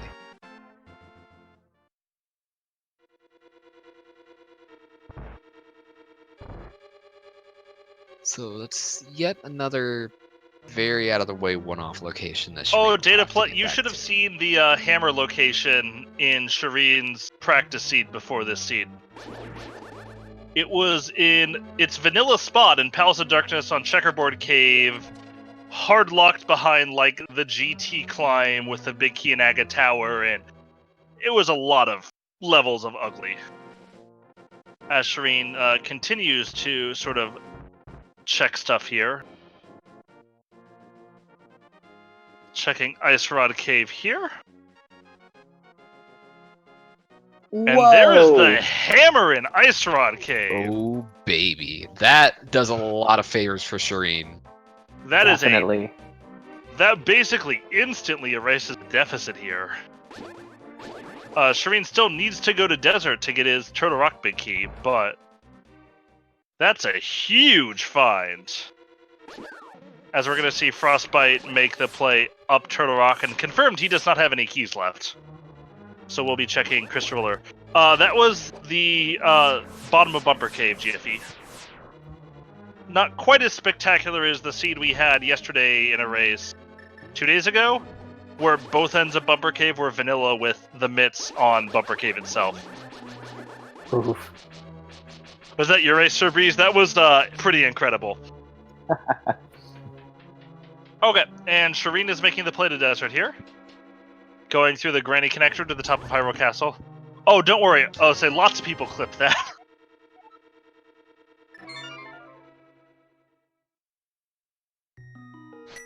So Shareen is going to find his Turtle Rock big key here. So I would not be surprised to see a very quick save and quit and head straight to Turtle Rock. Yeah, I could definitely see that as well.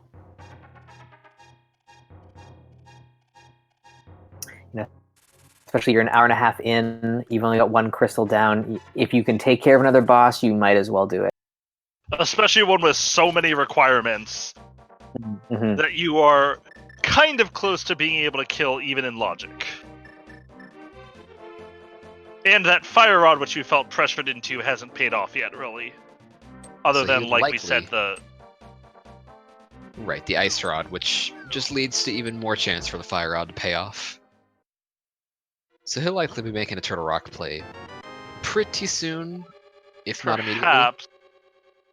Oh, I think he's first making the play to the big chest of Turtle Rock, Right, that makes sense. which Frostbite obviously did.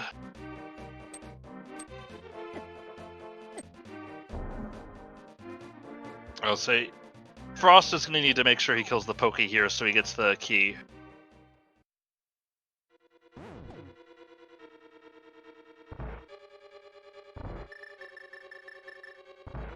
Oh, he's actually checking the hammer door in Village of Outcast, which he can check, but Frostbite can't yet, as Frostbite is now going to kill the Pokey, so he can... Ooh! And finds the Palace of Darkness and the hammer locked. entrance in Village of Outcast? Not a whole lot we've seen as far as pod keys go so far, though, especially on Shareen's end, who's only got 2 of them to work with. I think he's got 3. Does he have 3? He's showing 3 right now on it. Ah, okay. So that should give him a decent amount of the place to work with, even without the bow. Although he could just either Mimic Clip or Potion Glitch through. Yep. A lot of runners starting to become comfortable with, I mean, most runners are comfortable with Potion Glitch, but a lot of us are also starting to become comfortable with the Mimic Clips as well.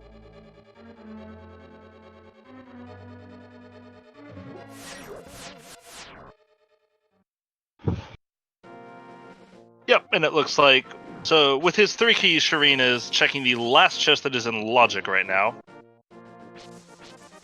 And it is a vanilla small key, or not a vanilla small key. Actually, no, that is vanilla. You can tell just how much I play the original game. But this does put the back 3 chests in the dark area completely in Logic as well. The dark maze not in Logic still, obviously. I suspect we will see a potion. Oh, no. Well. Yep, here comes the potion glitch. Welcome Very to reasonable Zelda play coming out of speedruns, this. by the way.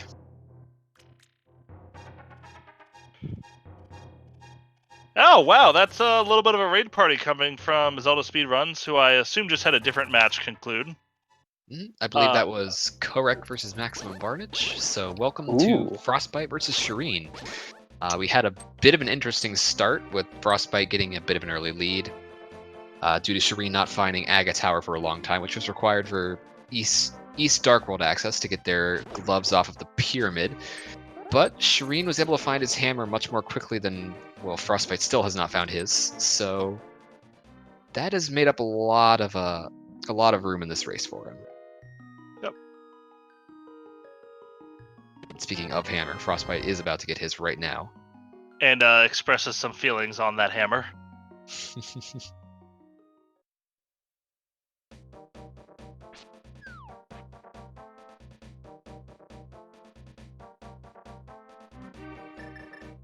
But yeah, so for those of you watching this stream, it looks like Korek took the win over Barnage and has advanced. And Shareen has found the big key for the Tower of Hera.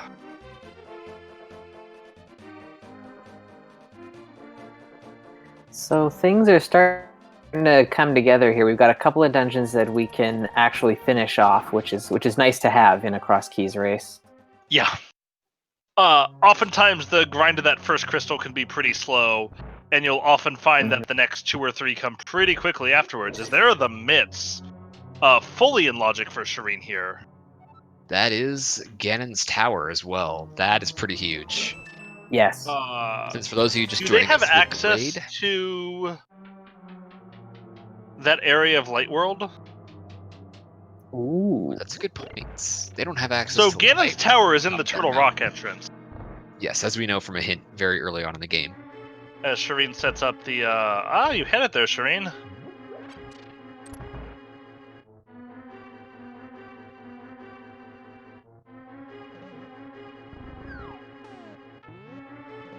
So unfortunately for Shareen, his first one was actually correct in the hammer jump. Yeah, a mirror would fully open GT at this point, as would a connector up there that we might still find. And hammer pegs are accessible and in a very good spot considering where we are. I forgot to note it. Do we know where... Have we found smiths yet? I assume we have. Ooh. I can't quite remember, but it looks like maybe our tracker for Breeze Ninja might recall.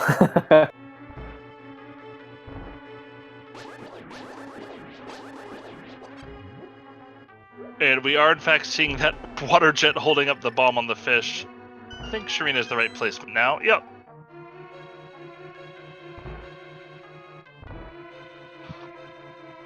Shareen will grab these last 2 chests and probably die afterwards, as Frostbite also Mimic Clips this. Shareen tries to express his affection for Dodongos, but the Dodongos just want to breathe fire. And thankfully avoids the most frustrating thing in this entire game of setting up a death warp and picking up a 4th heart piece. That really is like one of the worst feelings. Yep. So Shareen's gonna leave 3 chests here. Oh, no, even perhaps better here. Shareen is, since he death warped out of here, rather than go straight to Hammer Pegs, he's opting to set up what I assume will be a scum of this pod key. So he did a save and continue after dying, and will reset if this chest is not something he wants.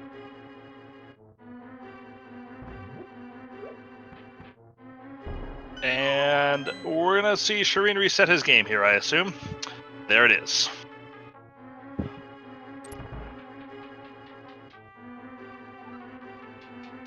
So that does throw away his ability to check Hammer Pegs really quickly. But he does have the ability to go do Total Rock too. And now sees the sad news about the crystals. Which is unfortunate for him, since I assume he came here to do Tower of Hera, and still probably will. I think it's a pretty decent bet. You know, it's a couple of quick items you can check. Yeah. Why not go for it? Yeah, 3 quick items. If it's a pet seed, you knock another one of those off. And we're still pretty solidly in the mid-game, so really anything goes, pen or crystal. Really don't start worrying about skipping whatever you can until the end game. If ever at all you worry about skipping things. And we'll likely see, well, I expect sometime in the logic pretty soon we're going to see a couple of Turtle Rock poke themselves out. Which would obviously be a little bit frustrating, but we'll probably see Shareen turn around and kill Trinex here pretty soon as well. As Frostbite is about to pick up his mitts. Just to add, if he was specifically setting up a save scum for the key, he absolutely would have death warped, because you need to die in order to set up that saving viewpoint.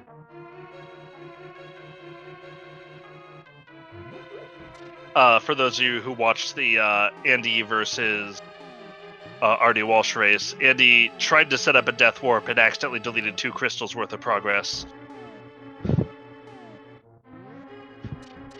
It was a very unfortunate situation. Ended up being a very close from. race because of it, though. Andy making up a 20-second deficit in going into Ganon.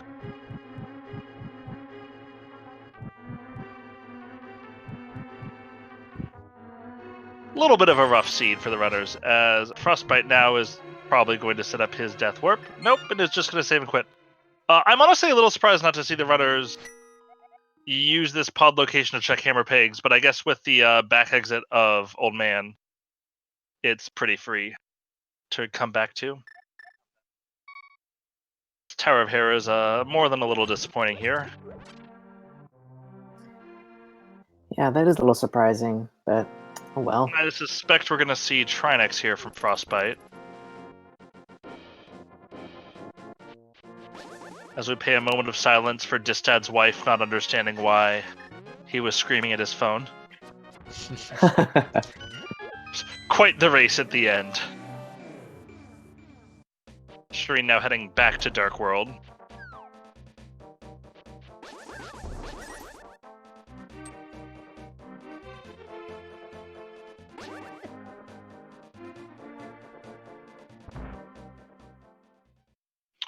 I'll say, so right now I think the mirror is the item that would really break open the seed, because more than anything it gives us GT access.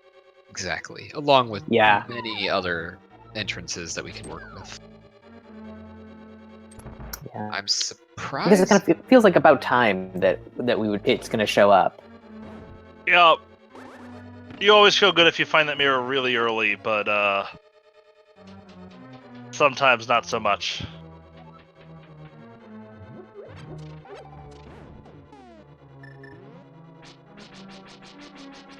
I would say that is true, that if you can get the mirror before Trinex, it would be a really nice move, because you will be spat out onto Floating Island. which means you could actually go directly to opening GT if you had the mirror, plus you could get the item on Floating Island and check all of the things up there. But I agree with you, actually. I'm kind of suspicious of Trinex having the mirror. What was that, Saba? Oh, it's the Turtle Rock is the bumper ledge. That's where he'll be. Oh, sorry, you're right. Yes, bumper ledge, not Floating Island. That's the bottom of Spectral Rock. Is going for a bit of a long burn check here. Alongside the hammer pegs, is going to be picking up the smith. And I think this is a super reasonable play. Definitely. Without mirror, just takes a lot of investment. Yep. Especially an entrance when the smith is not quite as conveniently located. Sometimes the smith will be greatly located, and sometimes it's just terrible. I don't know. I'm feeling pretty good if I'm Shareen. Yeah. Nice. That's got to feel pretty nice. And there's a big key from Trinex to Dark Palace. So logically does nothing with only 4 keys, but does unlock at least one more check. But the big key of Eastern also unlocks an additional check here. 2 of them. Or no, not without bow, sorry. Waiting for the bow for both of them. Still really nice to find Paradox, but if Shareen, for instance, were to find Mirror, he's going to feel really good about his patience.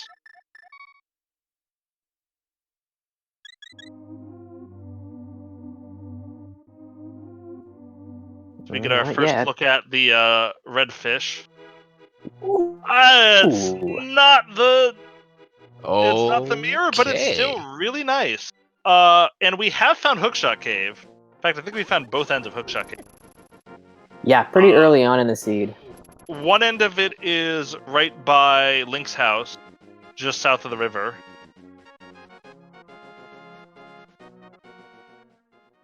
And meanwhile, Frostbite is going to go back to clean up Ice Palace. I don't love this move, if only because you don't have the Ice Palace big key, which means you get the opportunity to have to come back in here again. Yeah, it's about akin to making the Thieves' Town play as well, which, if he's resorting to something like this, I feel like he might be headed there next. If he's I actually prefer the Thieves' Town play to this, probably. As a certain dirty hoverer is complaining about needing the hookshot for Hookshot Cave. Nobody feels sympathy for you, buddy. And I assume this is the smith here in Swamp Palace.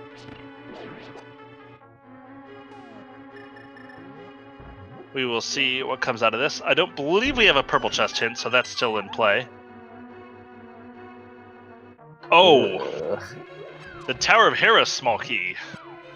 Not exactly what you're looking for. Gotta love fetch quests. But here comes Shareen to make his play to kill... Well, he's going to go to Hookshot Cave, I think, first. And then I suspect after Hookshot Cave, we'll go to kill Trinex if he doesn't find anything.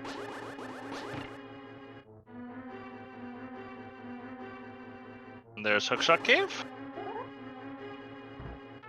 Let's see that mirror. Shareen will be very happy to find that.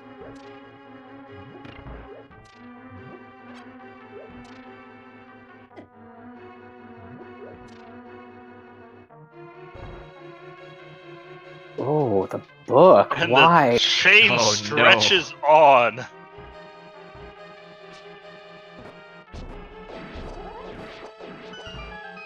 That is.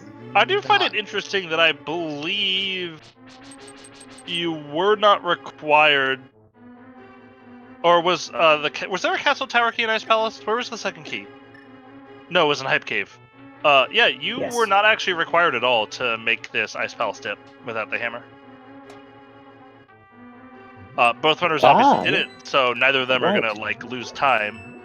But the required play would have been to make the Aga play instead of the Ice Palace play. As Shareen, I think, is going to be checking these connectors here.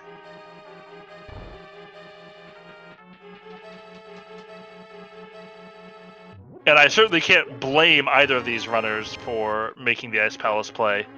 Both runners were being pushed pretty heavily towards it.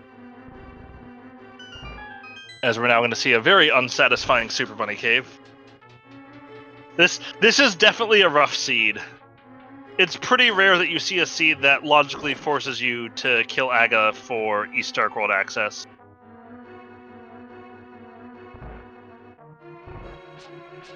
And then it added the insult to injury by then dropping the glove directly under you. Yeah. Ooh. That was post-Pearl. The Pearl was on the bottle vendor.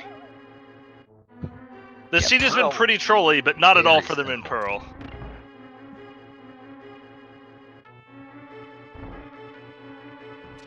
Well, Lumberjack still could be needed, but we haven't found the boots yet.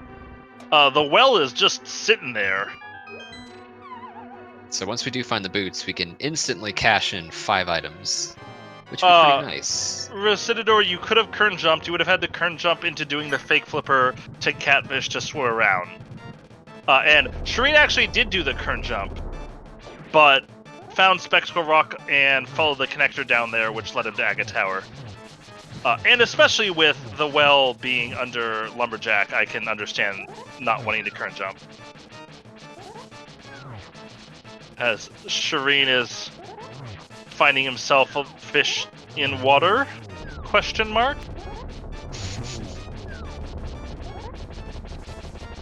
And is gonna make the play straight towards Meyer, which I mean honestly makes sense. We haven't really brought it up, but it's a good quick 6 items. We know left side's dead. This is a full clear, actually. He has the big key and Yep. the cane. Yeah. This is a good play that we probably should have brought up earlier. I didn't realize this was full clearable. I probably would have done Turtle Rock before this, just because it feels like the items needed to do it are so much more. He's definitely. But I have waiting no on problems mirror, with this though. play. Yeah, he's definitely waiting on mirror. It's easy to tell because he knows Yep. where he's going to be spat out once he completes Turtle Rock. Yep. And if that light side bumper cave ends up being something important, could be a massive like if that ends up being the back of desert and you need something, or it's an item cave that has the bow,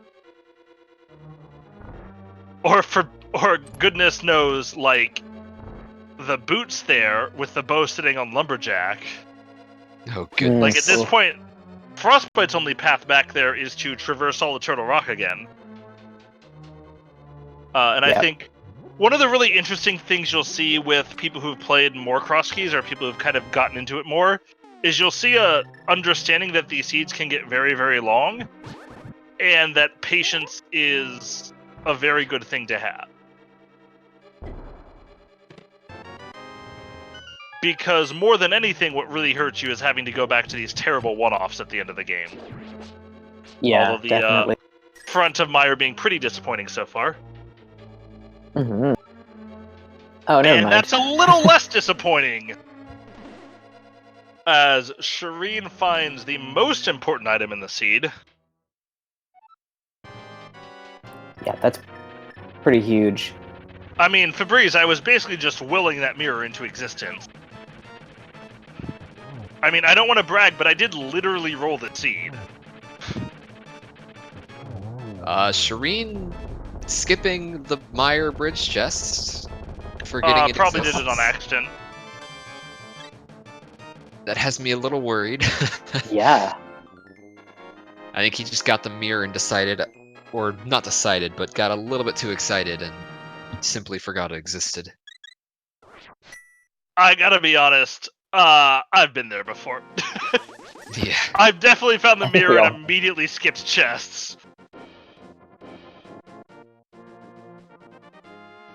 I would say, if that is something, it is very possibly over.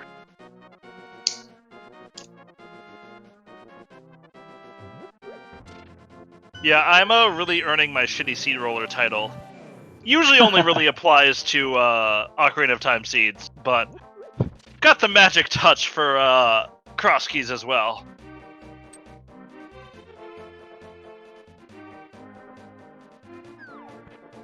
I think there's a good chance Shareen writes off Misery Meyer after this. On the other hand, I think there's also the smallest chance that Vitreous here drops the compass for Meyer. and Shareen sees what's happened. That would be pretty Oh. interesting. Oh, Actually, Oh, he's gonna get Shareen another takes shot a at death life. to Vitreous, and is going to have to walk by that chest again. And So if I it don't ends know up- why Shareen didn't use the cape there, because he should have used the cape.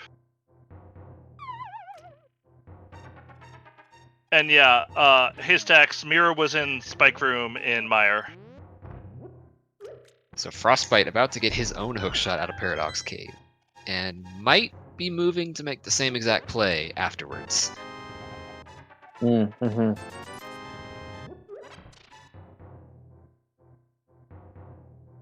I think he might have realized it, because we'll see if he does it on his way up. It's still slower to do it on your way up. Okay, so I wonder if Shareen actually took the death there. Probably not, but he was willing to die because he needed to come in here for this. And it doesn't mean anything. F. It's always Let's the be ones you trained, come you back can't for. just judge people for why they give up on life. That's a personal decision. It's always the chests you go out of your way to go back for, though, that just end up being a complete waste of time. 100%. Yes. I believe Shareen still has at least a blue potion. But even if not, he has the cape and should be able to Mario Party his way through Vitreous.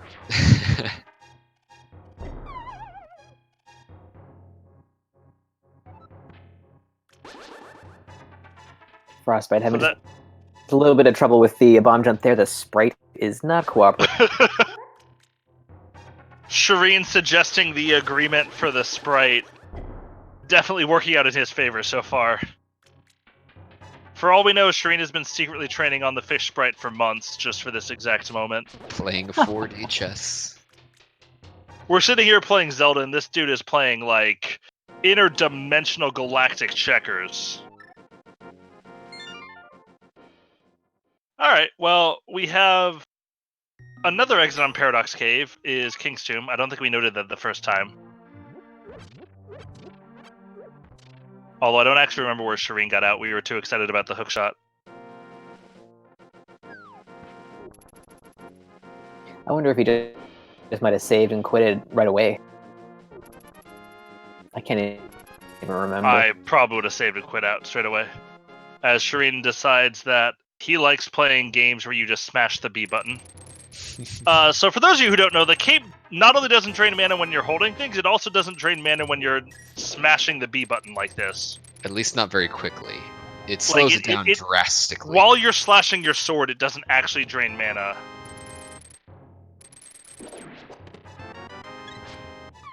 Does he have red mail? He does have red mail, right? Yes. Yes, he does. Okay, so I'm a lot less scared for Shareen than I would be normally.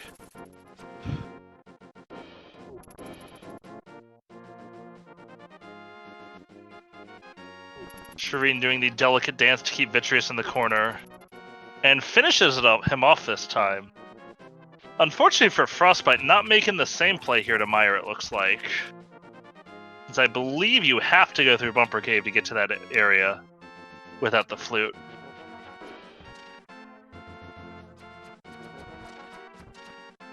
Oh, never mind. He is actually making the play. Because he's walking to Agina. I think that might be the first time we've seen the stun prize this seed. I think so too, yeah. So one bomb stun prize is not particularly noteworthy. But Shareen now grabs that mirror and goes straight to checking off these entrances.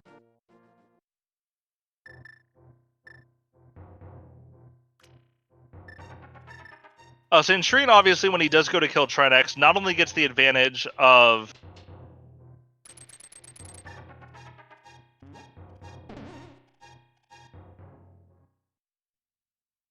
Interesting. He's already come out of that entrance. Why does he need to know what it is?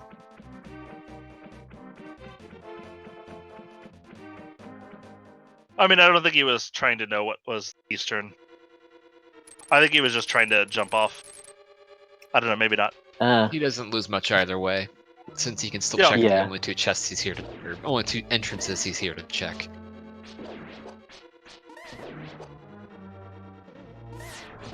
and is going to get his last check here. Oh, so I mean, he had the book. He could just do the book. It's a little bit finicky. There's actually a way to mirror directly into the right side connector. I've heard a rumor that's actually considered a major glitch, although I don't.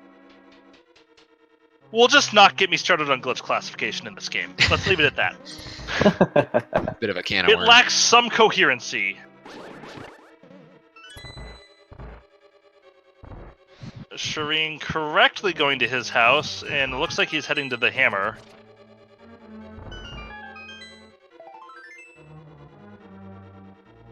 I imagine your next play at this point's got to be GT, right?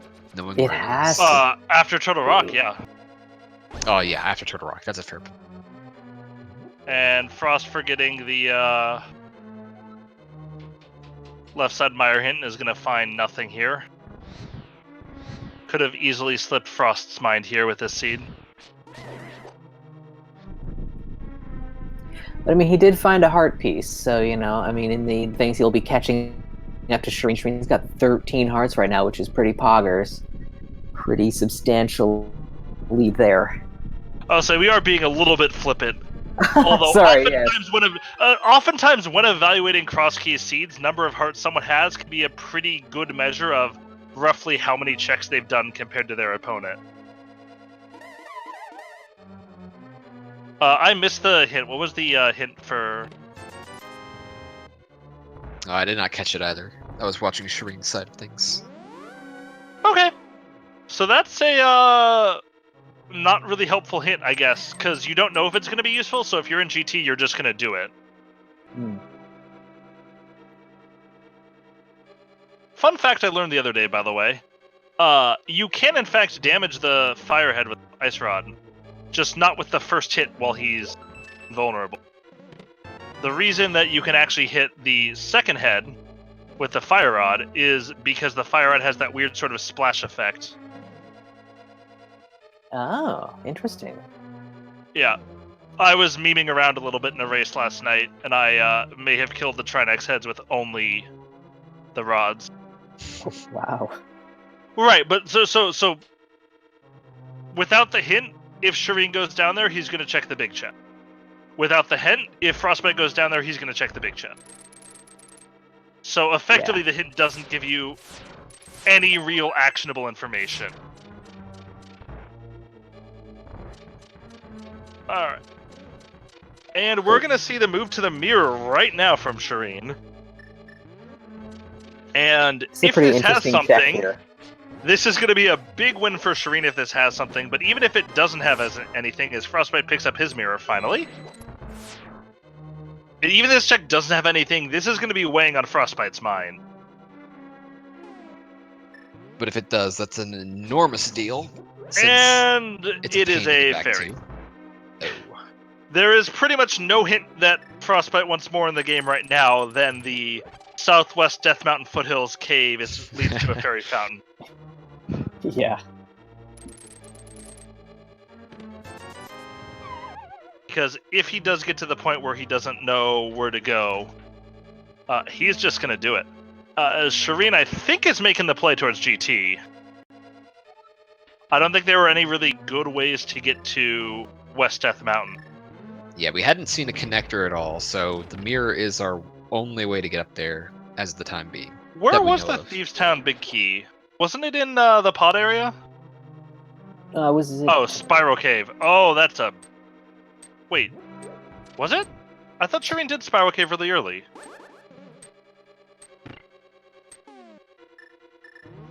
It was.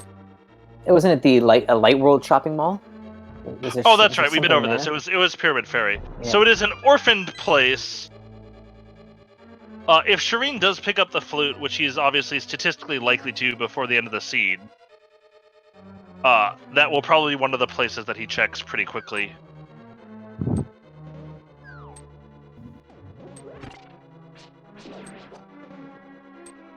All right, Bloomerang on the Ether tablet. Nice. Always a nice find before Ganon's Tower.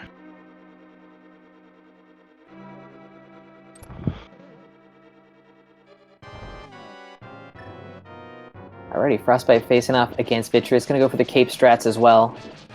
Definitely makes sense. Want to play it safe. Although not quite as practiced with it as Shareen, I think. Shareen had basically every single eye in there, which is really nice. Shareen also getting dead rocked. But does have the advantage of letting you get a couple extra hits on Vitreous while you do that as well.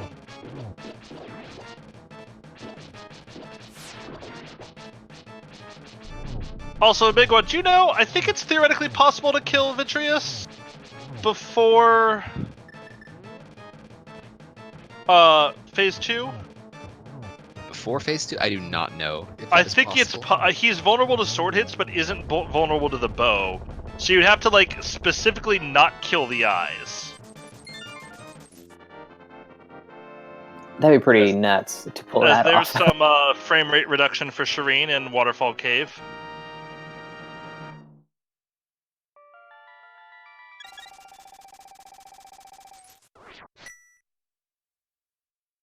I think if I were Shareen, I might have actually gone to Spectacle Rock and dropped down. I think it actually would have been a little faster, but more importantly, it would have gotten you that item on Floating Island. Yeah.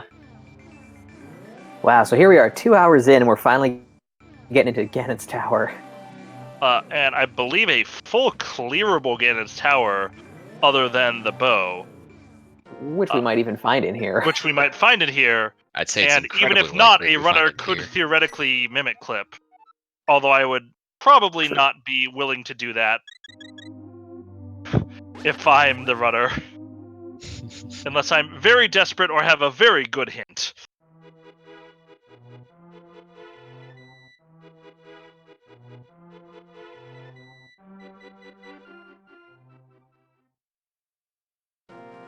So Shareen starting off with a tile room here, just working his way methodically through GT.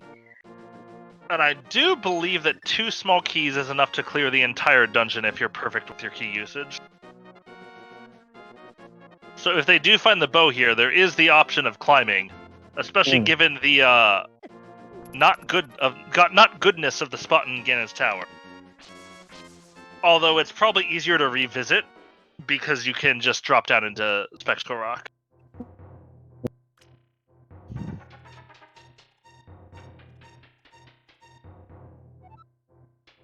Shreen's having a little bit of trouble with the compass room, and I think he's going to run out of time here.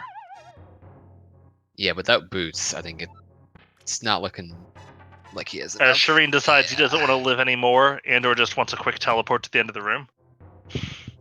One of the two.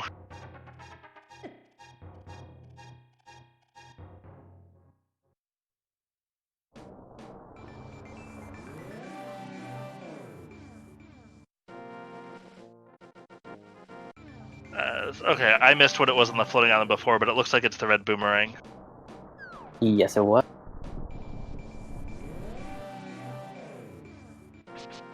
A quick small magic refill, and check these 4 chests.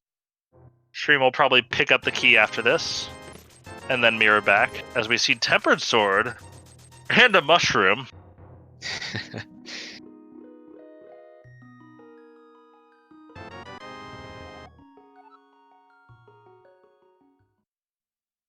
So, if I'm reading this right, I believe the only direct items we need for Gomode are bow and flippers, with Shareen needing to find the Thieves' Town big key and both runners needing the Swamp small key? That I believe seems that's right. correct. Alright, so we have 5 items sitting on the well. We found Blind's Hut, Hype Cave, and Mini Moldorm Cave, and Paradox Cave, so that's most of the big ticket places. And there's the Swamp small key, so check 1 item off that list for Shareen.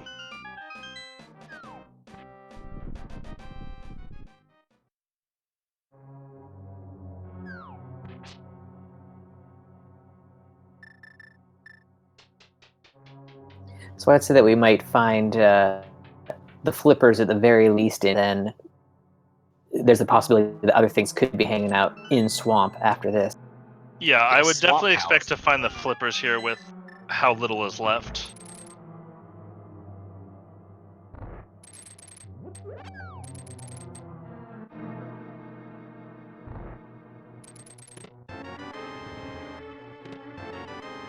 As Frostbite is right on Shareen's tail right now.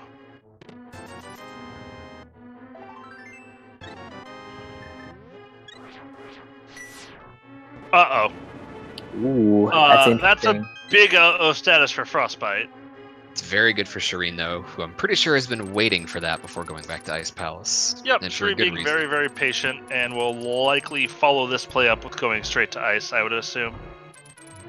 Unless maybe he finds the flippers, in which case he will Yeah, flippers probably might. go to Swamp. Although, with the Swamp Big Key still in play, he might wait for it to go to Ice.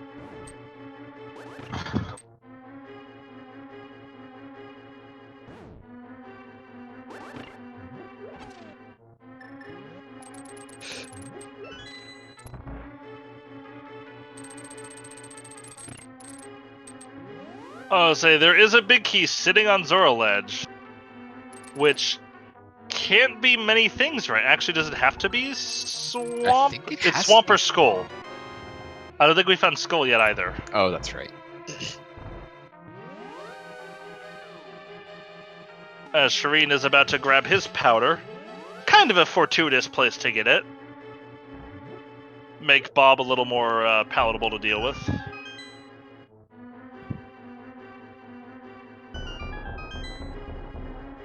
Nope. Oh, I hate that one. I saw that coming, I'm like, oh, Shareen's gonna get bumped by this dude.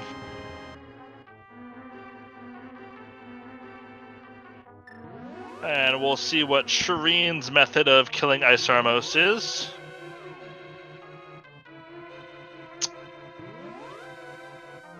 And did I follow correctly? Frostbite skipped right side in GT? So he still is going to have to go back there? Huh. And Shareen's Cane gonna of be pulling Burna out is Cane of absolutely my Burna. favorite way, but with no magic is a little less good.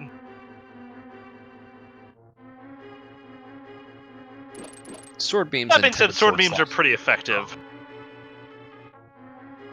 Master Sword is pretty terrible because it does less damage to Armos than Fighter Sword. But with sword beams, it's a little more palatable, and since Frostbite, of course, knows that that's going to be powder. Oh, and Shareen's just going to miss the quick kill because the Armos drifted down.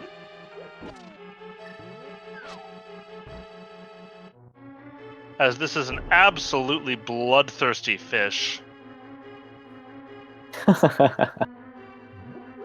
oh, oh, wow, nice. Ooh, baby, that's 5 Oh checks my and goodness. the climb if he wants it. Which And he wants it. no, Oh, nope, my. nope, he doesn't want it. he's not going for it. All right, so that means he's only flippers and the Thieves Town Big Key for Go mode, and Yep. Frostbite soon will be only flippers for Go mode. Which does, of course, mean that there is nothing of use in Swamp Palace for our runners. Yeah. Unfortunately for Shareen, I assume he's going to start dungeon clearing. Yeah, most likely. Which means he will be missing his Thieves Town Big Key for a little while. Which could be really bad for him if he just happens on, if both he and Frostbite just happen on the flippers. Oh, and we're gonna sit here for a while Master on Sword this Slashes Armos are fight. good. As Shareen is now going for Ice Palace, so Mega was correct in assuming that he was waiting for that big key. Although he has no magic. Just get the bonk from the tree here. That'll be pretty quick, though, so that's pretty convenient. Yeah, I'm actually surprised, a little surprised to not see him go up to Lumberjack before doing this. Oh, okay, so he's not going to do that. Cool.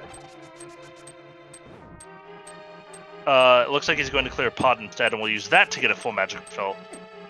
Probably a little more efficient, that actually. works, too. Unfortunately... Oh, wait, no, he's scummed a single item in here.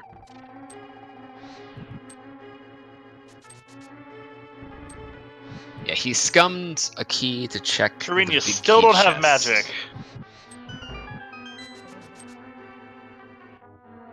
He checked the big key chest. Did he also do? Yes, he did do Hellway.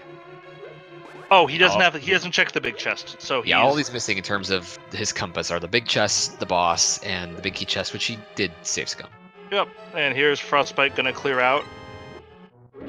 Right side, slightly faster than Shareen with the boots. Actually, a significantly chunk faster because the boots will guarantee he doesn't. What's wrong with Kane? He doesn't have magic to use Kane, Big J's.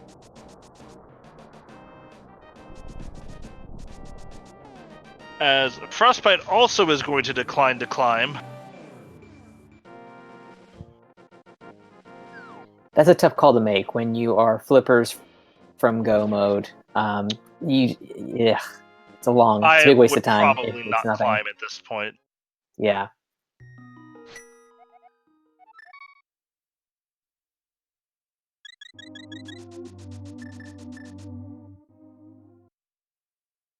We of course see why sword beams are super awesome and everybody should love to have them in this room.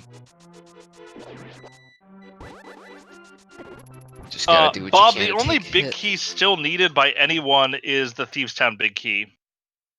Nobody else needs any of the other ones. Yeah, And Frostbite perhaps is... frustrating for these runners, as we're going to see what's in the Lumberjack here.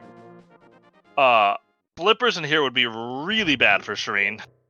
Yeah, that's gonna send him on a hunt for the Thieves' Town big key all over Swamp Palace. Possibly also including left side, probably also including left side. I'll say Flippers at this point would probably be Shareen's doom. Yeah. Yeah. Flippers here is GG for Frostbite. One chest left, and it is nothing in the well, so Aga was skippable in the seed. But Interesting. kudos to you if you managed to gut it out. Yeah.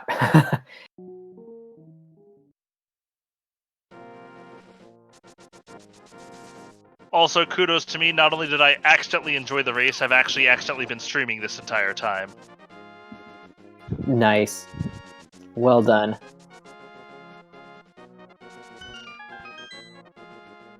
Unfortunately, the VOD is gone, so nobody gets to see it. So now what would be really interesting here, as kind of like a duality of sorts with each runner's current situation, if Shareen finds the flippers in the Ice Palace big chest, that would probably be the most interesting way this race could move forward. Yeah. I think if Shareen finds the... Yeah, no, you're right. That's a very interesting spot.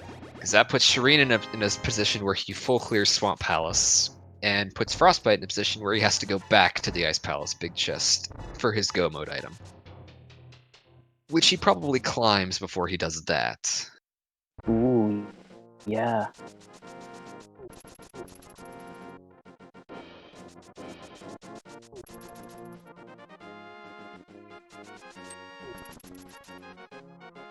Shareen gonna check Lumberjack now and get his bad news. Well, good news, unbeknownst to him. Yes, that's true. Yeah. Thieves' Town Big Key is under the is next to Ice Rod Cave in the Pyramid Ferry there.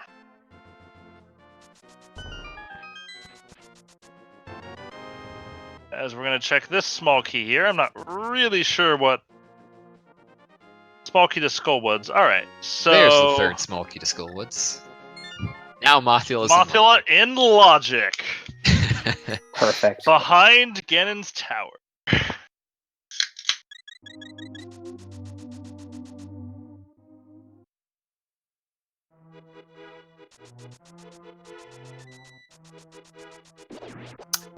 So perhaps, Nice, luckily with- for Shareen, he doesn't have any more dungeons he can actually clear. He does have Ice Palace. Or he He's has, gonna go do sorry, he that. has Ice Palace, which he will do right now, sorry. After that, he will be out of dungeon. Frostbite still needs to finish up Pod to make parity with Shareen. But will probably be slightly faster to the 5 crystal point.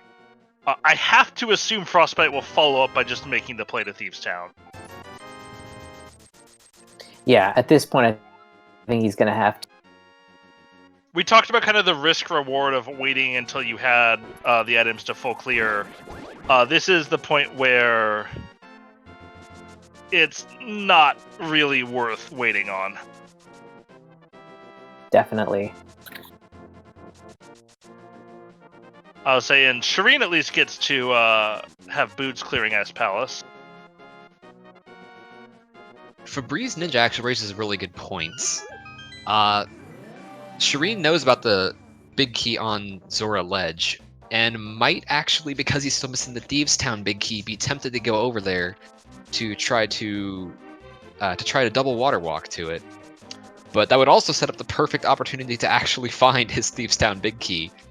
I would say it also that could encourage him, if he finds flippers, to go mode the dungeon. But of course, if he finds flippers, he won't do that to Swamp, because he obviously will know by that point that it's not the big key for Swamp.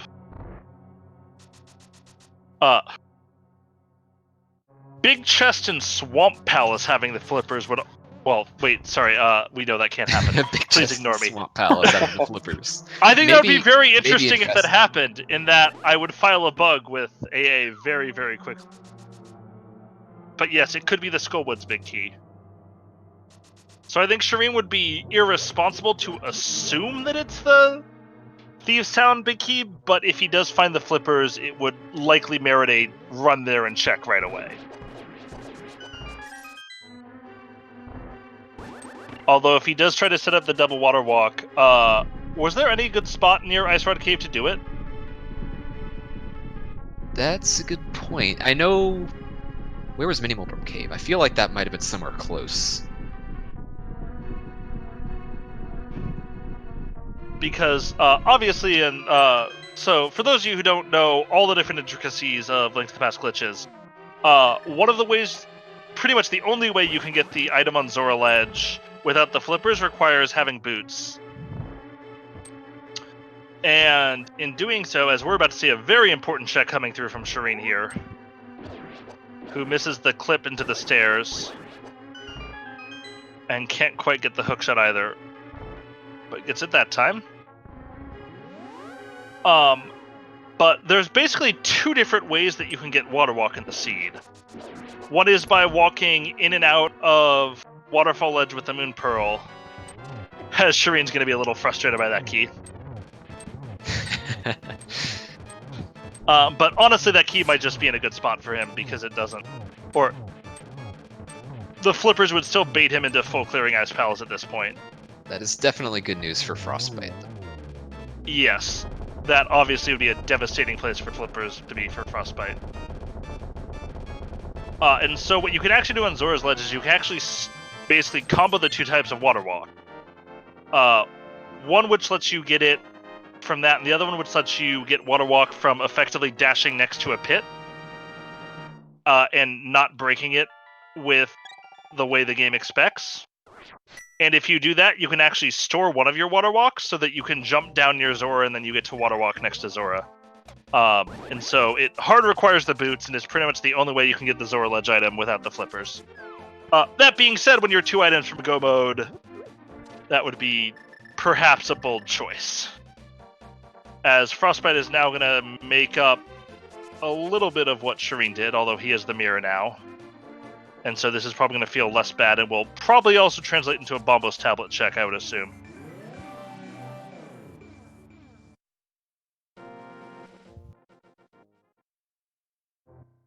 Unfortunately for Shareen, he's got little orphans sprung up all over the world right now. Yeah. Do you think we might see him head for Eastern Palace at this point? It certainly could be in the cards. Sitting there and... Yeah, I would certainly expect Frostbite to do Eastern Palace. He also might even do it before turning in the Smiths. Though probably not with 1 item for Go Mode. Shareen pulling the ped check out. And Shareen finally marking boots on his own tracker.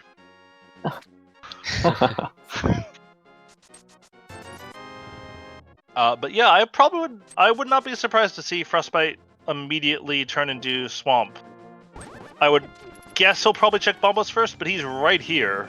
Has everything he needs to do it. It's effectively 3 checks. But instead opts turn around. See where he is heading. It might be the Bonkable Rock here. Nope. Where is he headed? Yeah. He might be headed to Death Mountain. Oh no, he's headed to Lake Hylia. Thought that was nothing. To be fair, Frostbite may not be sure where he's headed right now. There's a lot of choices right now, and none of them look particularly great. This is true, yeah. I believe this is Mimic? No, this is Thieves Town. Okay. That makes sense. Right Now, there Flippers sitting on my end up map is being- Thieves Town, too. And if Flippers end up being back here, that's pretty much GG for this match. Frostbite pretty much takes it if Flippers are here. Yep, unless Frostbite does the ever mythical, 30 deaths to Ganon. Which, ever happen. Frostbite, buddy, need the boss. It's not Enemizer. Please don't give people ideas to play Enemizer.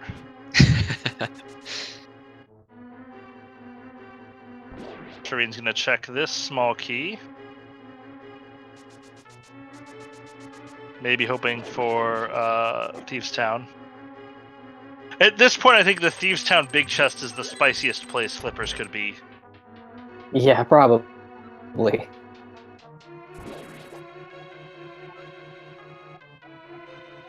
Shareen's gonna head to Dark World here.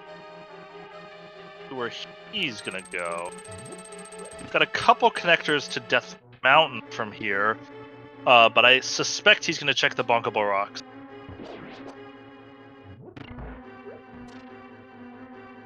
Unlike Frostbite, he does not have that big key.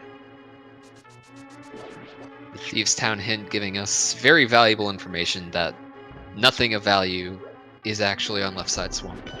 That's a shame that our Flippers won't be there. Shareen finding the back of desert. So here's another spot we have not seen yet. But of course only gives a single item with Landmo. At this point in the game though, with Shareen's options, definitely No! worth the Don't investment. fault this play at all.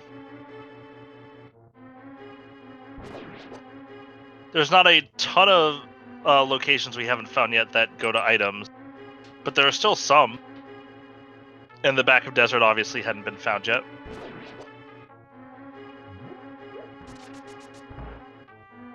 As Frostbite's getting down to last 2 checks in Thieves Town.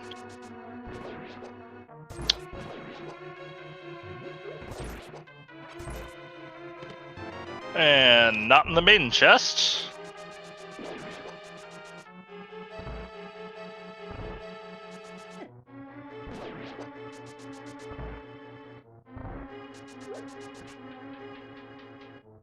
And Shareen gets the mirror ready in case. And it is not on Landmo, so that's going to be a unnecessary boss kill. But one that we will very possibly see Frostbite do. Still good for Shareen. He does want to end up finding that Thieves Town big key before his Flippers. Definitely. Yeah.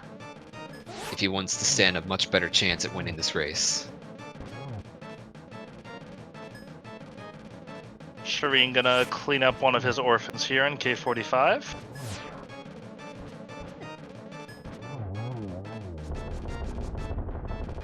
And moment of truth here is a compass on blind, so Thieves Town was not the answer. Unless it's the big chest. Unless it's the big chest, which... we talked about Shareen running a whole orphanage, but Frostbite's got his own orphans. He's just tucked them away in dungeons. At this point, though, I do expect that Thieves Town small key to just show up somewhere in Swamp Palace. So, I would agree, yes. not entirely sure that the Thieves Town big chest is going to give any value. Have we seen the Plata Ether Tablet? Yes, we have. Shareen's making the Plata Yes. Eastern. Okay, cool. I couldn't remember if we'd seen it or not. Alright, so Shareen's got 2 or 3 items in here effectively. Although he does have some interesting routing decisions that could help him out here. So if he does Eastern here, he's going to end with a green pendant. If he doesn't find flippers from this, I suspect he will quickly turn in the green pendant, but his most efficient way to do it is probably going to be to head to the whirlpool. And consequently would be in probably the best position that he will be in all seed to turn that in.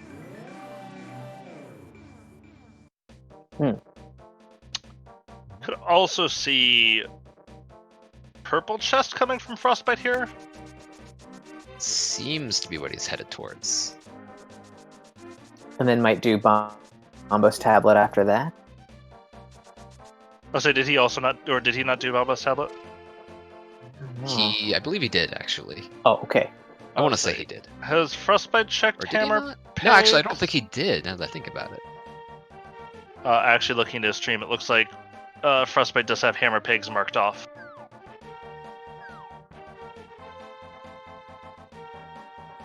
But if he hasn't done Bombo's tablet, this is going to be a good time to do it.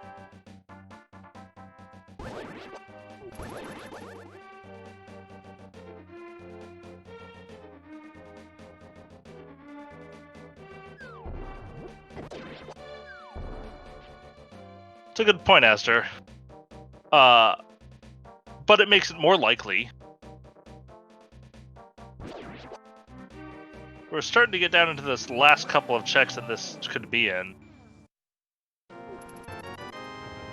Thieves Town? Pod, okay.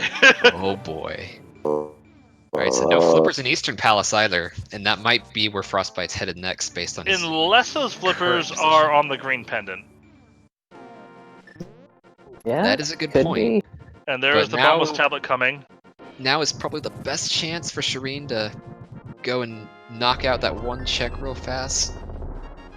For his Thieves Town big key, but... Oh, that's a good point. Saha is the Bombo's waterfall. tablet.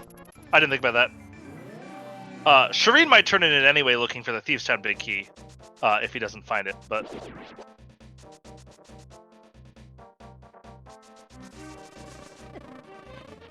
Alright, and both runners grab that heart piece as Frostbite is now heading to his date with the Armos Knights.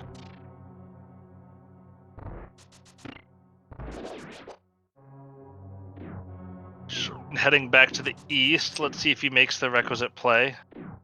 Dashing up is not a good sign. I suspect, well, we'll see. He's making the purple chest play here.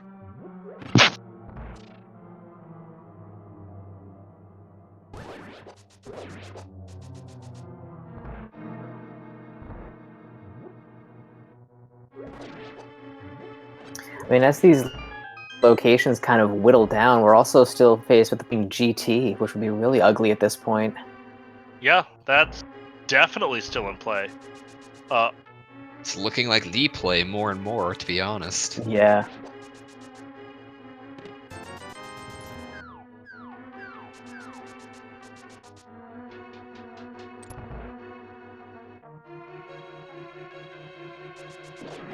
Alright, so Shareen pulling the save and quit here after the purple chest.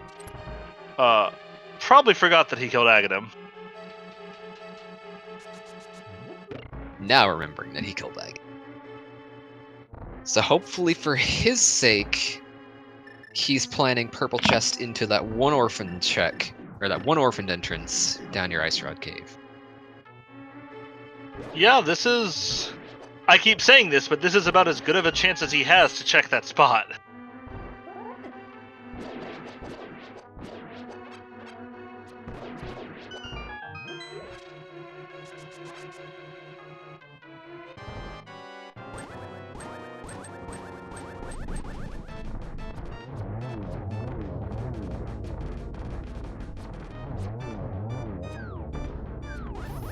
Yikes.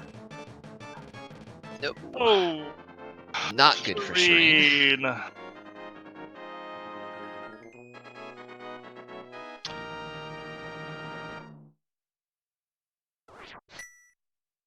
Well, Frostbite picks up his second pendant, knowing that there's no value behind actually turning it in. I don't think Frostbite checked the pedestal, did he? He has not.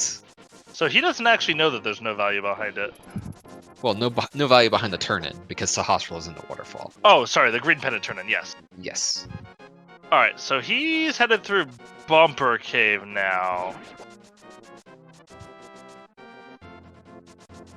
Where is he going? Did he not check all the mirror spots there, maybe? Oh, Shareen, buddy.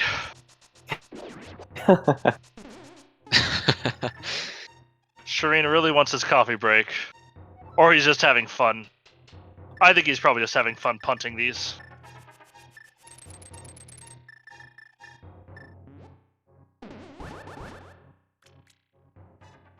I would say, honestly, for both these runners, I feel like the most efficient play they have left is climbing GT. As yeah. This is just one-off after one-off for Shareen. And for remind me, Frostbite as well. Uncle's under GT? I believe that's correct. That's 2 checks. So that's 6 items behind the climb. It's a very interesting portal, Asder. Alright, as we can eliminate the chest in the bottom of Hera. All these one-off checks. Gotta hope that Shareen plans on checking that one location at some point. Yes, before he Jake finds Hoper, the that is in flippers. fact what it is. And this is a great time to remind you, as all of our runners are, shall we say, struggling. This would be a great time to follow them if you're appreciating this race. Both of them are very, very talented runners and have practiced really hard in this mode and just in this game in general. As the bot did not like my exclamation point R command. So thanks, bot! Alright, the bot doesn't love me, that's what it is. Thanks, Lost. At least the bot loves somebody. Oh, I think Shareen is getting Shareen might close. be making the play. If he doesn't mess up this bomb jump.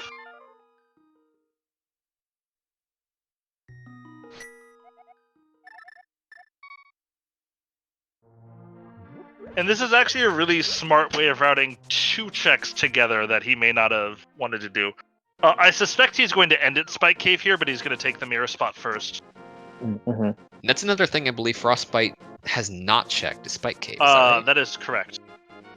Because he did find it earlier, but did not have the hammer at the time. Alright, and I suspect Shareen will still check Spike Cave and will... Nope. He's gonna... Oh, he does opt to continue. Oh my. It was a heart-stopping moment there. So, if those are the flippers... No, Shareen, there's an item there. Why? Was there a hint or something? Like... I don't remember seeing a hint, but that was... That was some impressive indecisiveness right there. Wow.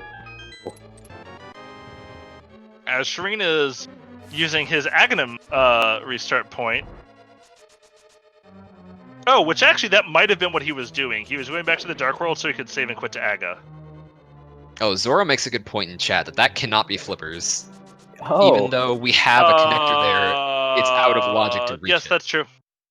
I think you're right. I don't think there are any other connectors in that. So that is a very range. solid point. And I think that is what Shareen realized. Which kudos to Shareen for getting there faster than we did. Jake Hoper, Frostbite and Shareen had a little bit of a gentleman's agreement to play with the fishes today. And there are the flippers in Mimic Cave. Oh boy. That is go mode for Frostbite, and he's definitely got a dungeon lead on Shareen at the moment. Oh, say Frostbite now with a very healthy lead, entering go mode at roughly 2 hours, 38 minutes, and 10 seconds. And honestly, both runners probably feel very behind right now. Even with a terrible seed like this.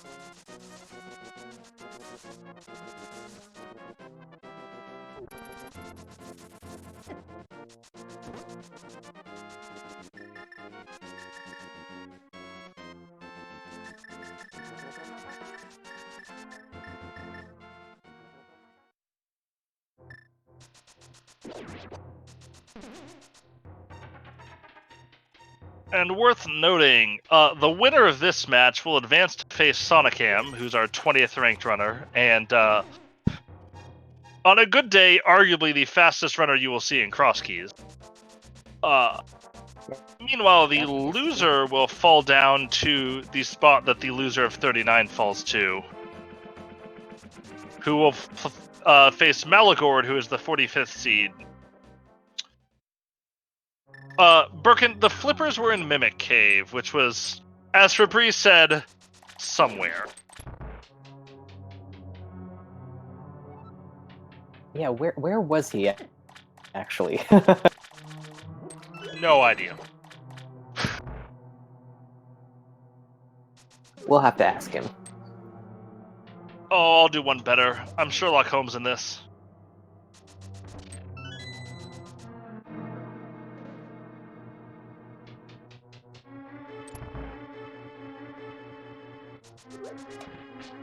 It is sitting on Death Mountain in the vanilla Death Mountain Descent entrance. Oh, okay.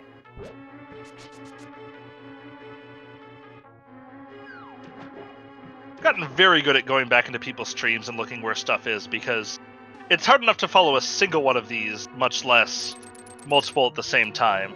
Yeah, really.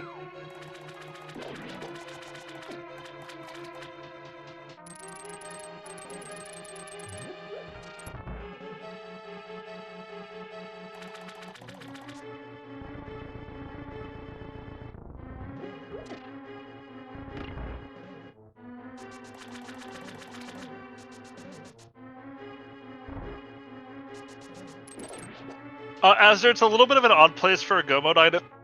The real problem is that the hammer was found very late in the seed.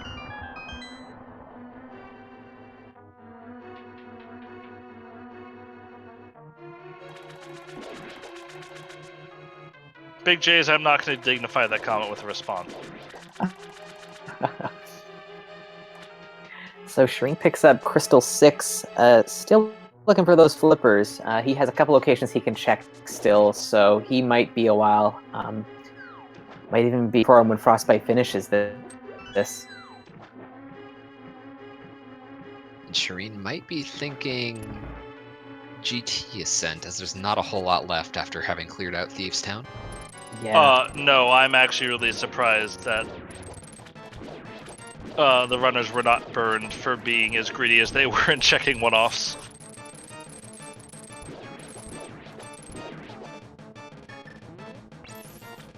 Ludwig, I don't remember where silvers were. Oh, I do remember where silvers were. They were in the mushroom spot in Lost Woods.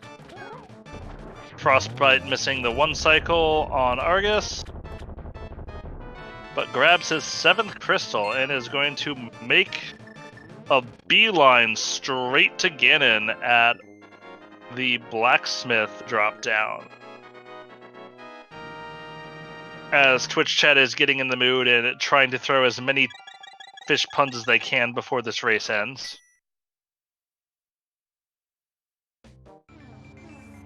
But yes, the bow was in fact directly behind Isormos.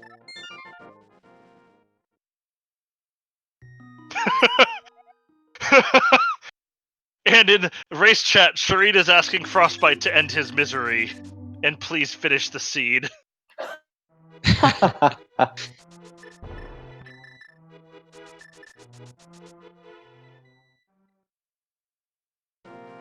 Frostbite will be doing his best to oblige him. We will see if Shareen happens to find Mimic Cave before that. But instead, it looks like he is making the climb, so... And I can't say I disagree with this play.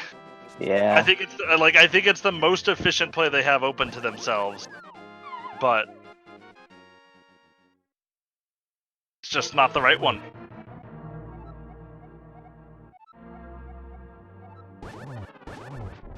And let's see if Shareen opts to save a few frames by unbuffered mimic clipping this room, or is instead a sane human being. I don't know if he's as good as Jetters is at those unbuffered clips. That was a pretty impressive show Jetter's put on in his race earlier this week. Yeah, Drummed out the unbuffered mimic clips in about, 8 seconds total? effortless. I felt pretty good about my 20-second pause buffered mimic clip.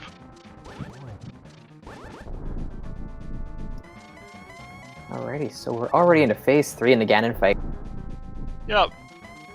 I mean, one of the things I think is definitely a feature of cross keys is that the time between go mode and ending the seed tends to be very, very short. Yeah.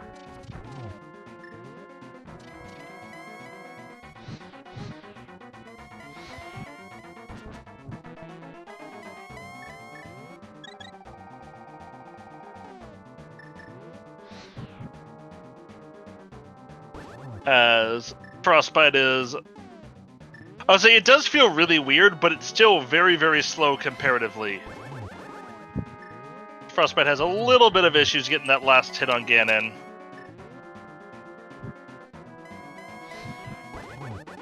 Does manage to get him here, and so should deliver the killing blow. That'll do it.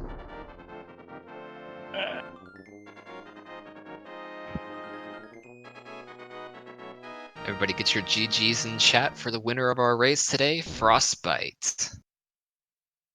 GGs. Taking first place with 2:45.19. As we'll see if Frostbite wants to come in. Looks like he's going to, but wants a minute. I assume to catch his breath after what was a little bit of a slog.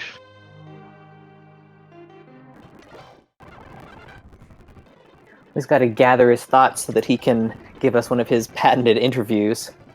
Yes, that's definitely a thing that Frostbite is known for.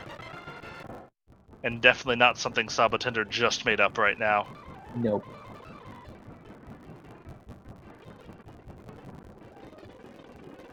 As he's fast forwarding for us now so we can get the goods. 177 collection rate. Probably felt like a lot more than that to him. I mean, all those one-offs, one at a time, they'll burn a lot of time very quickly. If that makes any sense. Yeah, I think so. As chat continues to throw the fish pun, and I continue to refuse to acknowledge them. Turns out magic powdering that crack in the wall does not open it. Huh.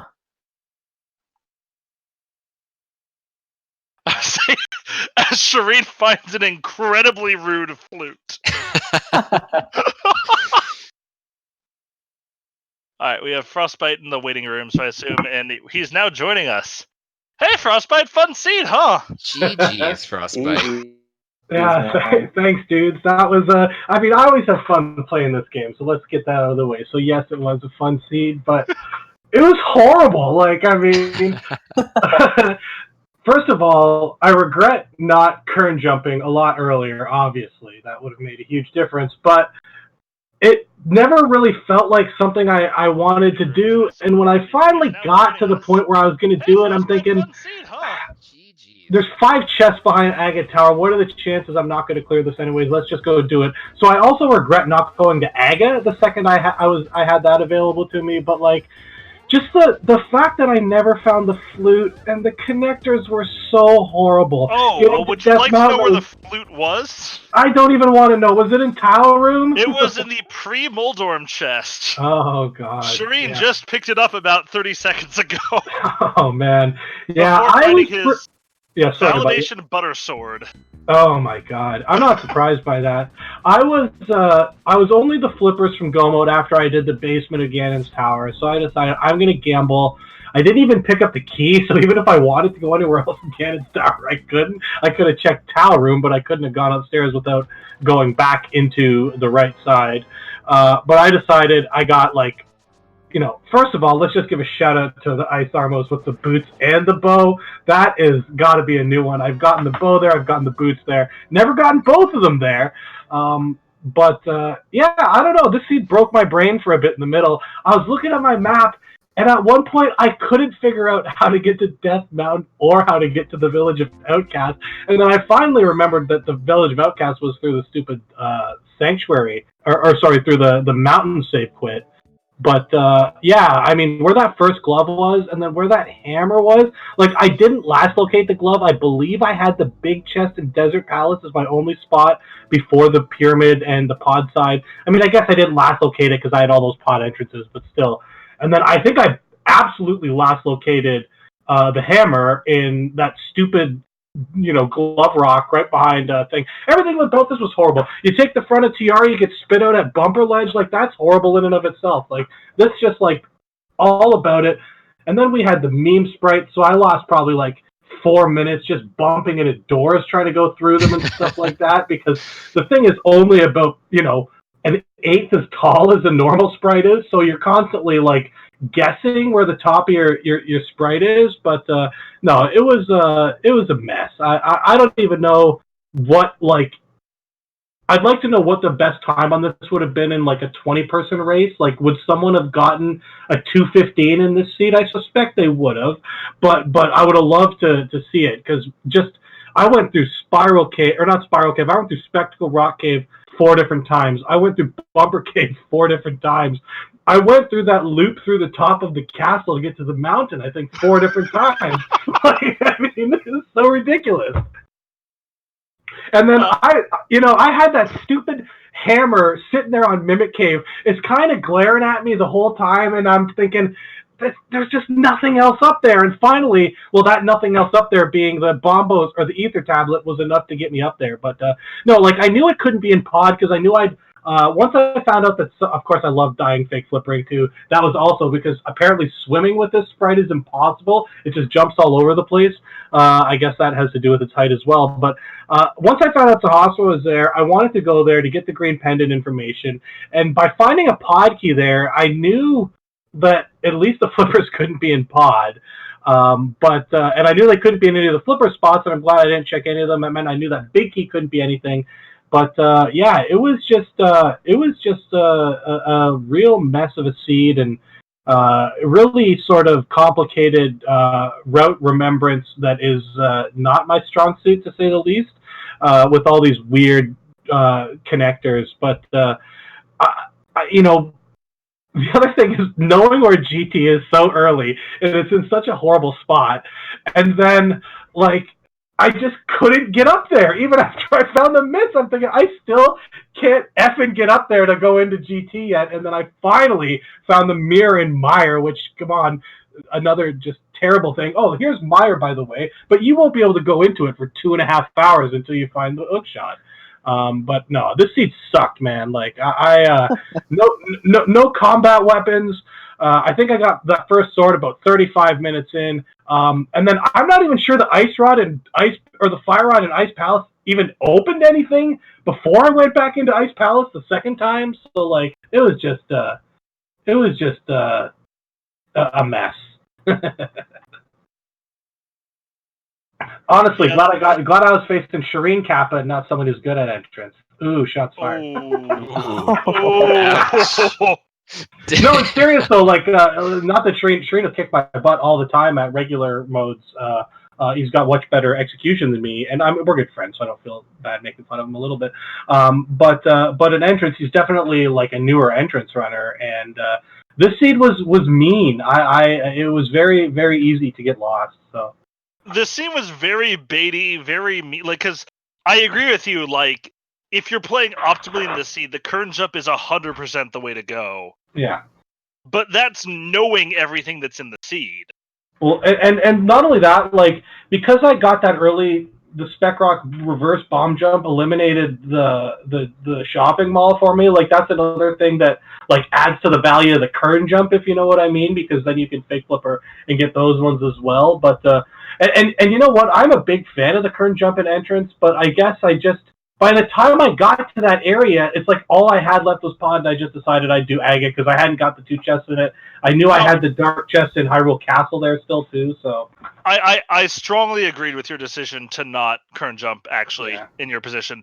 Well, Shareen did actually current jump Nice. And he got catfish, or he didn't have a glove. The so glove, he didn't have yeah. catfish. He checked the dark potion shop, and then he fake flippered down because he didn't have any way to get past the obstacles there. Oh god, yeah, because no and hammer. so he went to Dark Shopping Mall and found Spectacle Rock and realized he had never dropped down Spectacle Rock. Oh. So instead of continuing the Kern jump, which would have let him sequence break Aga, which, let's be real, he would have done it eventually anyway, the way the seed worked out. Instead, he said, okay, I'm going to drop down Spectacle Rock, and about probably 3-4 minutes after you follow up with Aga. Yeah. I can't even remember where the drop down to Spectacle Rock went, but I know I went through there a few times. It went to Floating Island. Oh, that's right. Yeah, I was actually hoping it was going to be a pet seed.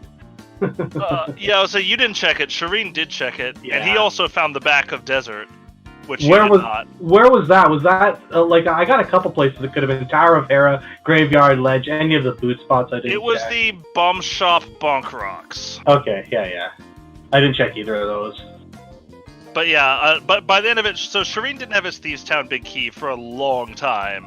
Where was that? You're gonna have to remind me. Sorry, that was in Ice Rod Cave area under the stone. It was Pyramid Ferry. Oh yeah. Oh my gosh, yeah. Well, I got that glove I got that glove so late. I was like, I gotta. First of all, it doesn't even open all that much because I didn't open Dark World Access for me. I figured I gotta just go do these horrible South rocks, and I'm glad I did that. So yeah, and I don't think they were certainly understandable plays in the way the seed went. And like, for instance, you only had to single dip Ice Palace in this seed. Yeah, for sure. But it took me a long time to realize that, watching both of you play and thinking through the logic. Oh, I realized the second I got through it the second time. I was saying, as soon as I found that, because you found the fire, and I'm like, okay, well, this doesn't open a ton. Yeah. And none of them really paid out except for Mothula, who obviously gave you the Ice Rod. Yeah, and you find that second key to put Mothula in logic like an hour later, and it was interesting because I found the lamp fairly soon. I think it was after I had found the fire rod too. So like, even the sort of few spots where like a desert back, if you run into that, the fire rod was nerfed. So I was pretty sure that the fire rod hadn't led to anything. It's actually funny that you go down there and you get a weapon or you get an item in that last spot in Ice Palace, and then it doesn't actually do anything for you for an hour. But it was a really tough seed to sort of stay focused on and like just not. Like, I sometimes, like, by the end, I was slashing my sword a lot, pretending I'm tilted. It's more funny at that point. I was like, that flipper spot was so infuriating to me.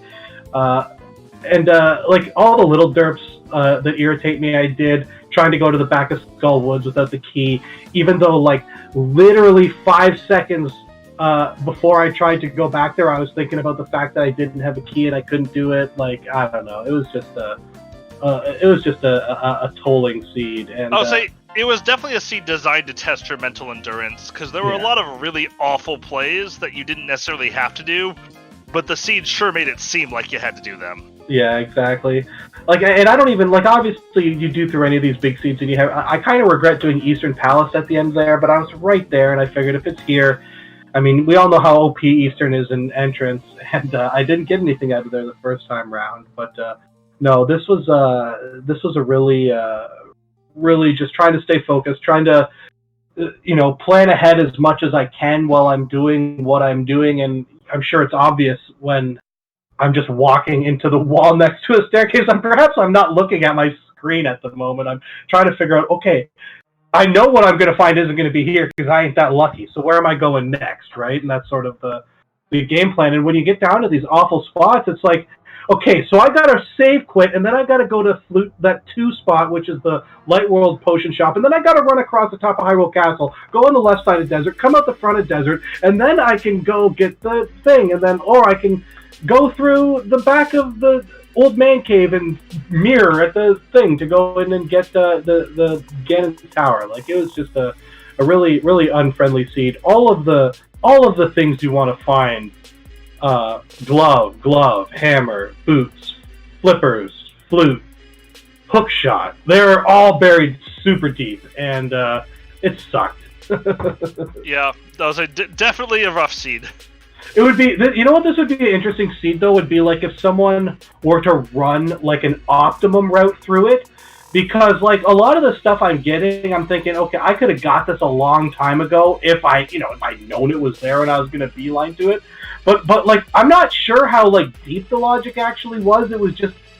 Everything was so spread out, and you get something like, oh yeah, you got the glove at the top of pyramid, and you have no way to get back to that glove spot under Bumper Cave, but that's where you got to go, right? So like, yeah, I was saying Shareen beat you to the hammer, and also beat you to the mirror by a little bit, but that doesn't surprise me. I mean, I hard last located the hammer, I'm pretty sure. I was saying, and he did actually manage to hold off on killing Shrine X until he had the mirror, which I'm pretty sure he was saving so he could immediately then check Light World Bumper Cave. Yeah, I was lucky for you. It was just a fairy fountain. Yeah, I was pretty sure by that point. Like, I knew I didn't have either of the fairies left. I knew I didn't have any of the high volume caves left. I don't actually track the one item caves. I was pretty sure I wasn't looking for a door unless it was the back of desert. And so I wasn't. I thought about that before I got there. Let's put it that way. I mean, I went out of my way to go back and steal that key I skipped, and I'm glad I did, because I don't think I ever found another key. Might have found one, I can't remember. But no, I thought about waiting, but I was just in gamble mode at that point. Like, I got to make some plays. Yep, definitely. Do you have any sort of last thoughts on the seed that you want to hit? Yeah, burn it. My collection rate's only 177. I meant to stop my fast forwarding through when I got to the times for boots and stuff, but I had the window not selected, and so I hit my hotkey and it didn't do anything. So I'm pretty sure I got both the mirror and the boots well after 2 hours, which is always fun. All right. Well, I mean, thank you for running. I know this is a little bit of a slog, and thank you for joining us. Lost, do you have any sort of things you want to introduce for ZSR coming up tomorrow? Probably not later tonight, given the time. Oh, and yeah, chat, this is your last chance to get your fish puns in. Technically, we've got 5, but really we've got 6 races coming up tomorrow. More cross keys, all cross keys tomorrow, all tourney matches. We have got at 1 p.m. Eastern, we've got Slim Kirby versus Gwei Label. I'm probably mispronouncing that. At 2 p.m. Eastern, we've got Top Life versus Priar57. At 3 p.m. Eastern, we've got Super Nintailor versus Death King 2. Or the second, I'm sure y'all are gonna correct me. At 6 p.m. Eastern, we've got Wall Kicks versus Plasma Kappa. At 9:30 Eastern, we have Ridley Dragon versus PRD Wong. And at the transition of Wednesday to Thursday at midnight Eastern. Technically Thursday, but, I'm counting it tomorrow night. We have Amazing Ampharos versus Jay Coper at midnight Eastern. That'll be a good race. I will probably be the restreamer because I'm one of the West Coast restreamers, so it's only 9 p.m. for me. That's some West Coast bias up there. Yeah. I know that you guys technically submitted it as 11:59 to make sure that we knew which midnight you were talking about. I do appreciate that, to make sure we knew where to put that on the schedule. But yeah, we've got those technically 5, functionally 6 matches coming up tomorrow. So hopefully y'all will enjoy that we've got coming up for you. Hopefully we'll be able to get enough volunteers to show all of those matches to you. But yeah, if you guys enjoyed, make sure you send a follow out to the runners. Both Frostbite and Shareen are really, really excellent runners.